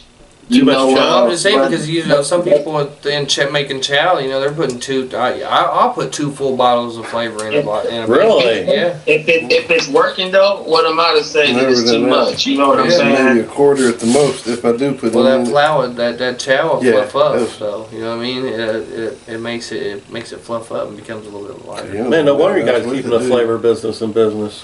Yeah, I had no clue. Man, That's why bottles of everybody's flavor. hands are red and I'm purple. gonna keep it real. Carp fishing has gotten so expensive. Oh yes. Bottles of Yes. flavors are $9, $10 a piece. Look at the chow. That's crazy. $20, that's $20 a bucket. Bucket. Yeah. But you know what's crazy though? You know what I mean? If you catch a fish when you got a chance to hit that jug, I can see you doing that. You know what I'm Yeah, saying? for sure. But chow's like it's over $125 a bag. Not about if you go down south and pick up. If that's what you got to do It's to get cheaper on the down mugs, south, man, but that's a lot of what you weight to gotta carry. do. You're whatever you're saving, you're spending in gas. Yeah. But how many trips will you get out of it? You had to get a lot of bulk. You would have to get a lot of it just bags. depends. Just depends on how good Because you already put $20 worth of flavor in. Because I know. per batch. I know. Like it's That's what I'm crazy. saying. I know TJ from Naptown, and then you got Chris from the barber shop. They go down south and pick up an old skid of chow all the time. And, I mean, because They'll bring it back they up. know they're gonna make money on it. oh yeah, 100%. But, I don't know. It's just how it's just how the game goes, man. Until Yeah. all the Do you do tournaments? everybody Dwan? ain't just gonna work together. I do our tournaments. White River? I don't, to tell you the truth, I would like to fish that New York tournament, and I would like to fish that Connecticut tournament once, just to say I did it. You Right. know what I'm saying? It drives me more to go fish out of the country. Like, I would like to go fish out of the country. I would like to go to Africa and tell you the truth and fish. I've seen some charters in Africa. I've seen some in Asia. And, Any certain species of fish? say what? Any certain species of fish? Oh, a little bit of everything, but I would like to carp fish those. I would like to go to Africa and carp fish. I seen a spot where they were catching some massive, everything they was catching was 40 plus. And then I seen a spot that was in Asia that was like that too. Do you ever do millie bombs? Millie bomb. Oh yeah, that's my stuff right there. That's a wintertime bait right there. A millie bomb with the amino, the sweet corn amino aroma. Oh, that's fire right there. Just grind up that corn and all that stuff. Shit. Oh yeah, yeah. Let that corn drain off for a while. See, I did something new. Matter of fact, my cousin Rex, he's getting ready to go down Dale Hollow, and he gave me a tip. And he said, boil a bunch of maize in a 5-gallon bucket, and then take some range cubes while the water's still warm. Throw Makes a nice mush, don't it? Yeah, it does. That's where I usually do it. And throw the big old, it's not like a cup, maybe maybe 2 cups of range cubes, and also put kosher salt inside of it. Justin Keaton said Gilbert Huxley, Billy Ball. Billy Ball, and yeah, you're right. It makes a big old mush. Then when you throw it in, it makes a big cloud all the way down, as it sinks. Man, jeez. And it was great. I liked it. I'm gonna tell you, I like to take those range cubes and I like to put a couple cans of corn in there with the juice on it and get it out there before it really soaks it up too bad. Okay. I'll let it soak up a little bit, but I won't let it soak up to enough to where the actual pellets are falling apart. Okay. But I like to get it like that. So you like the pellets? Favorite chums, huh? You like the big pellets in it? Keeps the pellets together. Yeah. Okay. Just so they get that corn smell down to the bottom real fast, and then eventually it start breaking down, and then you kind of get the mixture of the smell coming off at the same time. I've seen that when I went. That's what I've been chumming. I'm right here next to Eagle Creek. I've been trying to take my own advice. It's like, man, I stay 5 minutes away from Eagle Creek. Let me pick a spot. Let me start baiting up on a weekly. I stay 2 blocks from there. I went out there over the weekend. I did some crappie fishing. I ended up catching some catfish with crappie minnows, but I ended up catching like 7 carp too. They were pretty decent for Eagle Creek. What, but carp in there? I chummed that spot 3 times, and then I chummed it the night before I went out there and fished with range cubes. That's why I was catching catfish too, because I chummed it. Well, I caught both. See, Eagle Creek's just way too big not to have big carp in it, and I haven't seen no signs of big carp in that lake. I'm gonna tell you something. They are out there. They gotta be out there. I've seen 20-pound grass carp and I've seen 20-pound common carp, and the carp that I were catching, they were a good 7 to 8 pound carp. So yeah, you got to go through those. But if you just plan a good day to go out there and you keep your nice spot baited up, you can go out there and have fun. I went out there and had fun the other day. Like I said, I put 2 carp poles out, and then I did some crappie fishing with my little ultralight, but I ended up getting on some catfish, so that was fun. And then I had my carp poles taken off beside me too, so it was a good day. What'd you say you was using for carp? I believe if you keep doing that consistently on the weekly, I believe you'll get into those bigger numbers. I would love to see that. What was you using for bait that day for carp? I was using, for my pickup, I was using corn, and I was using cherry on the other one. I was using corn on one and cherry on the other one. Proline put out some, at the chili meet, they had some corn flavored pop-up corn. Okay. So I was using those. I was using corn glug, and I was using corn amino aroma. And then I had my cherry one going. I was using cherry glug, and I was using cherry amino aroma. And sure enough, man, they started hitting. It was a fun little day, man. So, I think that was Bait Pro, because I got some of their strawberry corn. It's Bait Pro. Bait Pro. Yeah. Yep, it was Bait Pro. Their strawberry corn smells amazing. That corn, I couldn't wait to use that corn. I couldn't wait to use the strawberry corn. I haven't used it yet, but it's been sitting there. Every time I go, I'm like, man, I'll put one of these on. I always forget I got it in there. That corn, I was killing them down at the Brow Ripple spot too. That's what I was using. Both of them 2 flavors right there, cherry and corn. That's what I was getting them on. And then with the cherry one, I was just using for my pickup. It was a fake piece of corn. That was all I was using. It wasn't flavored or nothing. I'm putting the cherry glug on it, but it was a fake piece of corn, and that was the only pickup I was using. Then I was using the fake Bait Pro corn. And I think that was the reason why I really wasn't catching that many catfish. I thought I was going to pull up and I was going to start slamming catfish. Right. But I caught 7 carp and I caught 1 catfish while I was carp fishing. and I caught 7 catfish while I was crappie fishing. It was weird, but it was fun. As long as you was catching, that's all that matters, really. Yeah, definitely. Yeah, man, I was catching little 5-pound channel cats about 20 yards out with the ultralight pole. So, it was fun to wrestle them on that. I was hoping for a big old nasty crappie, but I was like, man, these catfish, I'll take them. Yeah, heck yeah. That's good easy. Yeah. Have you ever used amino acids, protein powder to put into your bait? I've never done that. I heard. Never done that. I never personally, but I heard. I listened to some carp anglers and. Yeah, I've heard stories of that too. The guy, I had one of my managers at my job. He got married and had some little girls, and he quit carp fishing, but he was big in the pay lake, and so he told me all this stuff. But he used to tell me stories about people doing that at the pay lake. Yeah, that's where I've been hearing it from too. Well, when I went to New York and fished the New York tournament, they had a sponsor that was giving away protein powders. I think you told me that. I can see it working. To put in, because people was using it was a it was a nice little jug of powder, and people was putting it in their pack. Look, now I got a question, right? Yeah. Can they smell the protein? Like, what does protein smell like? That's a good question. That's a good question. When you can smell 10 times better than dog protein. Yeah, it was a great protein because Justin was there that year. You said grape? Yeah, it was a great protein. Yeah, grape is some of my favorite flavors too.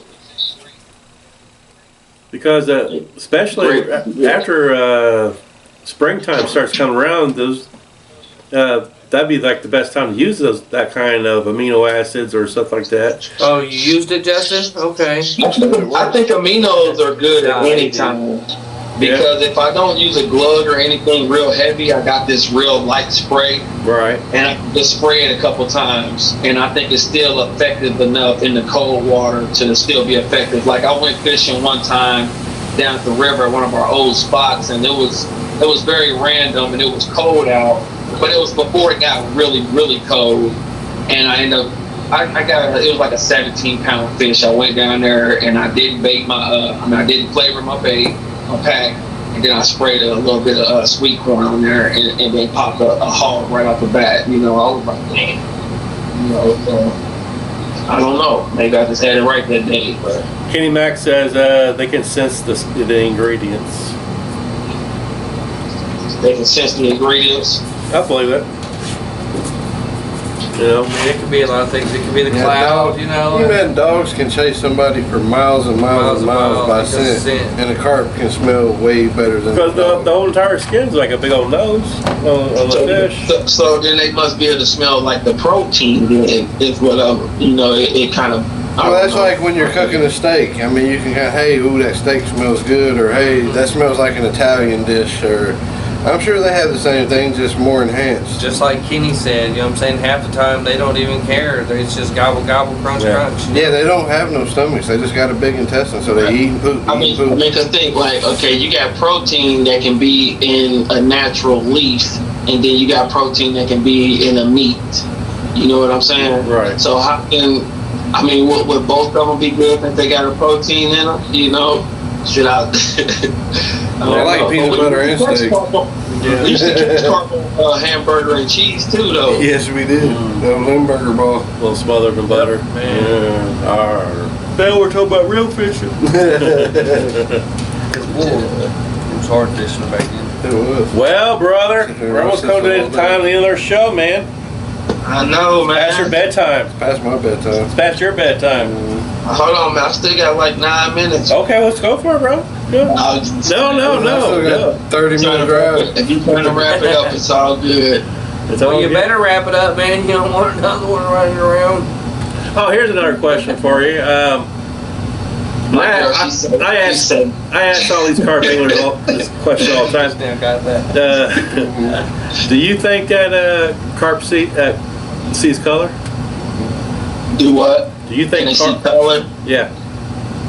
Yeah, I think they do see different. I think they see certain colors better, just like dogs. They see certain colors better than other colors, like pink being the one. You know, like I think that's one of the colors that they can see the best. Yeah. You know, I fish with pink in the murkiest waters and caught fish. Yeah. You know. And you know, they rely on smell big time too. So when you are catching like that, they mainly are kind of, you know, smelling on it too. Pale Lakers, do you guys use artificial corn? What'd you call me, dude? Pale Lakers. The Pale Lake side, okay? Do you guys ever use artificial corn? Or Flow. You know what I mean? Yeah, it all depends on how you want your, you know, where you want your rig. Do you want it to lay in your pile of bait? Do you want it to barely pop up, or do you want it to kind of float up? Where do you want it? I mean, it really just depends on time of year, though, too. yeah. So that's in the Pale Lake. Yeah, like how they feed, whether they're freaky or right whether now when it's still cold, them fish are they're not mudding. they're still, you know, there's A couple bites, spit some Yeah, out. Take a couple more bites, spit some out. yeah, and then you know the next fish might grab it and just go. Gotcha. You know, because all the fish are in different stages because of how, you know, how cold the water still is. Has a big effect on how much these fish feed. Justin said he used it more for the cloud than the protein. Yeah. Okay. Makes sense. I imagine it does make a really good cloud Oh, yeah. in the water. Yeah, and then I think Just like any type of milk base or anything like that, it's Like more than a cloud. dehydrated milk. yeah, Yeah, that's a kicker right there. yeah, like after you make your pack bait, Yeah. you know, pour it in your pack. Now, Dejuan, real quick, when you when you chum, like with your big old 5-gallon bucket and all that stuff, do you think also all fish starts eating all that up real fast, and that's why maybe that attracts the bigger carp because they're seeing all these other little fish starts? Yeah, I definitely think it has you know, it plays this part too. Yeah. You know, I think they put off like that. They put off something, a feeding, something comes out of their glands when they get the feed. Energy, like especially schooling fish. If you've ever had a fish tank, when you drop food in, you'll see their whole energy level change. As soon as they know there's food, and then once one starts eating, the other start eating. Eat. So when you start chumming, and little bluegills start picking it, then maybe the catfish come run them out, then the carp finally find it. But then once the carp find it, they're usually on it. And I've seen them push turtles out of the way. Yeah, That'd be awesome. It's just like those amino acids. They spark feeding frenzy. So, you know, it caters to that nature that they go into when they're feeding as a group and they're trying to compete and beat each other and get food as fast as they can, and they just scarfing stuff down. You know. Well, I think that's it. I'm done. So, You're done. Your battery getting low. yeah, my battery. You're over there yawning. Past your bedtime. Yeah, you know, Yes. I wake up 2 or 3 times a night with my daughter. You know what I mean? Like, Oh, she's still in that stage? huh? Yeah, man. Jeez. Hey, Dejuan, Yeah. if you've been chumming the same spot, fishing the same spot for a day, and you're only catching little fish, you gonna keep fishing that same spot, or you gonna try to throw maybe 20, 30 yards farther? Or? I'm constantly moving stuff around, man. I normally take my pod, and if I'm just strictly carp fishing, I'll take my pod, and a lot of times I'll take a bait caster setup too, where a bank stand, to where I can move around and move one around. So I'm constantly playing around water depths, all that stuff. I keep a marker float, so I'm making casts, I'm reeling in, I'm trying to find out the structures down below to, you know, find different structures I can throw up close to or whatever. So I think that's all about being a great fisherman, really, and that goes into trying to figure it out, you know, whether it's your thing or if you're just trying to figure out the bottom of the water structure, you know. Yeah. Because sometimes what if you do hit that big fish and it's next to this big log, it's gonna run through there, and you got to know how to play that fish. There's been plenty of times where I've had to use bigger equipment because I know every time I get into a fish, it's gonna run towards this way, it's gonna run towards that way. So let me try something different, beef up the hook, beef up the setup a little bit, and put a little more pressure on it. As soon as I get into him, maybe it changes direction, and it costs for me to get a few more out than I was getting. So yeah. It's just Right. And then sometimes when you get there, you know, there may not even be, whether it's the pay lake or a wild water spot, the fish may not be in front of you right now. But eventually, if you keep, you keep throwing it out there, you know what I'm saying? Same in the pay lake. You keep throwing that ball in the same spot, you may not catch a fish on it, but that bait's still there. I wish I could have seen me crappie fishing, because I was fishing. I'm literally probably 40 yards out, and I'm fishing about 15 feet deep. And within that 40 yards that I was out, I experimented so many different times trying to find these crappies. And it's just like with carp too, you know. I had already pre-baited that spot, and I knew it was a pretty clean bottom too, so I just stayed right where I was with those carp and let them come in. Okay. But if I had to, I definitely would have changed the spot, or, you know, if I'm curious, I'm trying to get on a big one. Sometimes the small ones might be right here in the group, and then the big ones are sitting a few feet away from them. You know what I'm saying? Surprisingly, Eagle Deep's a pretty deep, or Eagle Creek is a pretty deep lake. I was hanging there. It is. I hit a spot that was about 10 feet right off of the bank. I said, wow, that is crazy. That concrete pillar. I got a slide bobber, so I'm going up and down and checking the depths every time I cast it. You know, I did that a lot just to try to find out if I was going to fish next to some cover or something like that, or some sticks or something like that. So, yeah, I played with it a lot. It is deep right off that bridge. Yeah. We fished, I think it was last summer. Me and my uncle fished by that big concrete pillar right off 56th Street. We was fishing every bit of 23 foot deep catching crappie. Probably deepest I ever fished for anything. Yeah. Well, not like the Buffalo was in 30 foot of water when we was in Texas. They were pretty deep. Nice. Nice. Well, man, we're coming to the end of the show, Dejuan, brother. Nah, man. Yeah. We talking fishing, bro. I know. Okay. All right, that's good, man. T has done called twice, bro. He's already in trouble. He has to go. Hey, she sent him a I'm worried about Dejuan, man. She said he just got a picture, bro. She's trying to hide his medallion. Yeah, she's trying to hide his medallion. She's probably sent a picture with her. We're taking the medallion and throw it in a lake. You ain't home in 20 minutes. You care about this medallion more than you care about me. That might not be an exaggeration. I'm just playing. Well, good night, man. I appreciate y'all having me on the show. Yeah. I want to give a shout out to Kenny Mack, man, James Sanders, the rest of the team, Fish Fighters. You know, Rickey and Tommy Pearson. Y'all doing good jobs, bro. Y'all keep that stuff up, man. We appreciate it. I'll let y'all go, man. You too, man. Keep doing what you doing too. Have a good night and a good day at work. I'm gonna try to. All right, see you on the next video shoot, brother. See you on the next one, brother. Yep. All right, y'all. All right, brother. Good night. Yep. Man. Wow. Shout out to Dejuan, man. Mr. Dejuan. He's a hell of an angler. He is. For sure. Great carp angler. You know, so, man, congratulations, Kenny Mack, on those couple's 40s. He's one of Yeah. I did see there was a 50 plus caught here in the United States common. Where?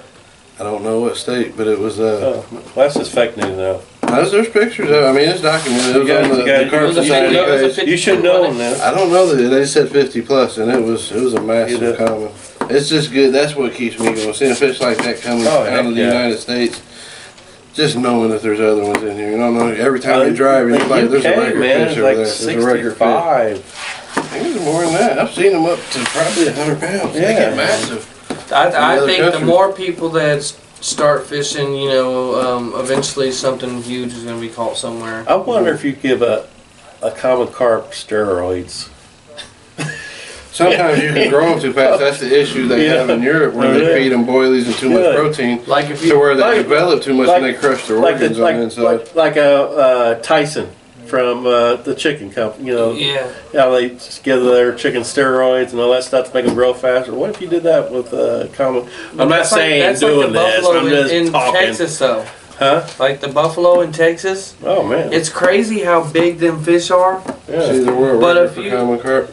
Yeah, 112 pounds, 14 ounces. Where at? But them buffalo that was in Texas, man, their head was really small. Yeah. It was really crazy. They got like an alien-like body. They do. Yeah. It's almost like them fish are on steroids. It's hard telling with the water, man. The waterways. But another thing, shout out to Isaiah. Yeah, Isaiah, thank you, man. That's Appreciate awesome, you, bro. man, coming and You know, It was you in didn't France. have to do that. France. We appreciate you so Yeah, much. appreciate that. It's what the carp community's for. That's what Yeah. hell yeah, appreciate you. But it's good that he's young and, you know, he's leading by, you know, he's able to lead by example from here on, from, you know, obviously what he's been doing into the future. Also, Mike Thornburg from Big Money Beepers, the sponsor of the show. CarpAngler.com. CarpAngler.com. That James Sanders guy, Bottom Finger Baits. Yeah, and who else we got? Oh, thank you, Chris, for Barbershop for the hats. Appreciate you, brother. Hats. You didn't get the hat. Plural? I went to his shop. He's got a good shop. I know, I need to go. He does I have a haven't good been. shot. It is actually by where I work. I need to just swing by there one day. But in my defense, it's way on the other side. You know, you're right. And I tell you, I'm not exaggerating, but he's almost kind of like he gives me Westside Big Tackle vibes. Looks like he's using every inch of the space he has, and he's constantly getting new stuff. But not just that, he's like he has everything. Yeah, that's what I noticed. I've seen his posts. His bait You know, not knocking any other bait shops around because you know obviously we support I support anyone Yeah. that I'm around. Like I said, if I'm around one, I'm gonna support it. And he's getting ready to open up another bait shop in Richmond area. Yep, they've been working on it like crazy. Yeah, and he's making it bait shop / pizza joint. So That'd be cool. That's a good combination. I remember back in the day when Leroy used to have the pizza shop, that little restaurant right Because there. The old he said house that whole used to be a town restaurant. don't even have a pizza shop and not really a bait shop either. But once Kill two birds with one stone. yeah, What's that? It's close to a lot of That Buck and Palix. Dumbass down at Cataract. Yeah. Buck and Dumbass. They got their own pizza shop. They got killer biscuits and gravy Oh, too. do they? Yeah, I haven't tried that. Yeah, you go down there. Yes, I'm going down there this weekend. Get their biscuits and gravy. I'm doing we're doing a solo video shoot. Working on another medallion, huh? No, yeah. Did you see they No. doing a city cleanup down at your river spot? They were cleaning it up, whatever that beach is called, right there. Yeah, White River, where the 16th dam used to Street. be, where they tore the dam down at. Where you did your last solo video shoot. Oh no, I didn't see Yeah, that. they're supposed to be they're cleaning cleaning that. it They're up. supposed to be making that a swimming hole, Yeah. like a beach area. I heard rumors about that. Yeah. It was just on the news. Hey, It was all Robbie over the news. Bishop just said, I think this is pretty funny. He said flavors I feel like are designed to mostly catch fishermen, Yeah. but they do help. I think some. Yeah. That's pretty funny. I know a lot of people that think that thing. Yeah. That they catch more anglers than anything. Yeah. In which, like I said, Well- Justin Keaton said it on here earlier. You need a Walmart rod and a can of cord I tell to you, catch fish. Probably They don't have to be expensive unless you make it expensive. the best example I could give you on the flavors to catch more fishermen. Jolette, when Chris from the barber shop was opening up his bait shop, him and Jolette was talking a lot with each other because Chris was asking him about his flavoring and all that stuff and what flavors. Hey, I like to have this flavor. And Joe started looking at his list and said, wait a minute, man. He says, you're picking some good flavors, but a lot of these flavors, they don't sell. I want you to have the flavors in your shop that is going to sell. Yeah. You know what I mean? And it's Because he owns all. He said, and Joe's Let says, I got flavors just sitting here that don't even sell at all. Yeah. You know what I mean? It's just, and that's where that comment came from, you know? But all it's going to take is somebody to come and get some and then start showing that it produces, and that's how a new flavor starts to sell. I think every flavor has its purpose. Yeah. You just gotta find it. Right time, right place, right day. Like Dejuan said, he has a whole arsenal. He takes the kitchen, everything, and the kitchen sink with him. So, I say biting, we definitely try it all. always support your local bait shops. Yep. That sells. Any bait and tackle, Naptown bait and tackle, Beach Grove bait and tackle, Here in Barber Indiana. Shop, You guys got one to get a shout Adams out. Outdoors. I said Beach Grove bait and tackle, didn't I? That's crazy. That's just going to show you how old I am. Adams Outdoors, but now we try to support everybody, especially anybody that helps support us. We all want the same thing. Yeah. Yep. And always, man, practice good carp care. You guys got this, man. You know, if Keep people, that- if you know, as far as in the Pay Lake scene, you know, like I said, it's gonna take the Pay Lake owners to kind of take that step. But you as a child, growing up as a child fishing Pelex, me as a child fishing Pelex, it came a long ways. Shit! It's came a long ways, especially since since I became on the team, and then obviously I inherited right before I got on the team. I started practicing it, from seeing James and everybody doing it, and then I started practicing. Like I said, I was a late bloomer to the internet. Didn't know anything about it. I just knew that Dad would take us there, and the dough ball, you catch a carp, and it was fun. And it's all changing, man. It's just slowly but surely. But like I said, and I'm not talking about our Pay Lake owners. I'm just saying Pay Lake owners in general. Right. They gotta make sure that they make the rules that but in a lot of them are. In some places, it's not. It's not about. It ain't that they don't care about the carp care. It's really just it's money. Yep. Money. No. But though I think the way I look at it is you could do both. I think they should want the people to protect their fish, their investment, because the fish are going to be healthier, longer. Better fighting. You don't have to put as many fish in. Obviously everybody wants to see fish going in, but if you're taking care of the fish and making sure that you're protecting. But what's the crazy part? Who wouldn't want to win all that money too, and take a picture of a gorgeous fish too on top of that? Put the ice Not on a fish that looks like a zombie. You know what I mean? But yeah, take care of the fish. Some fish are worthy of pictures and some ain't. Yeah.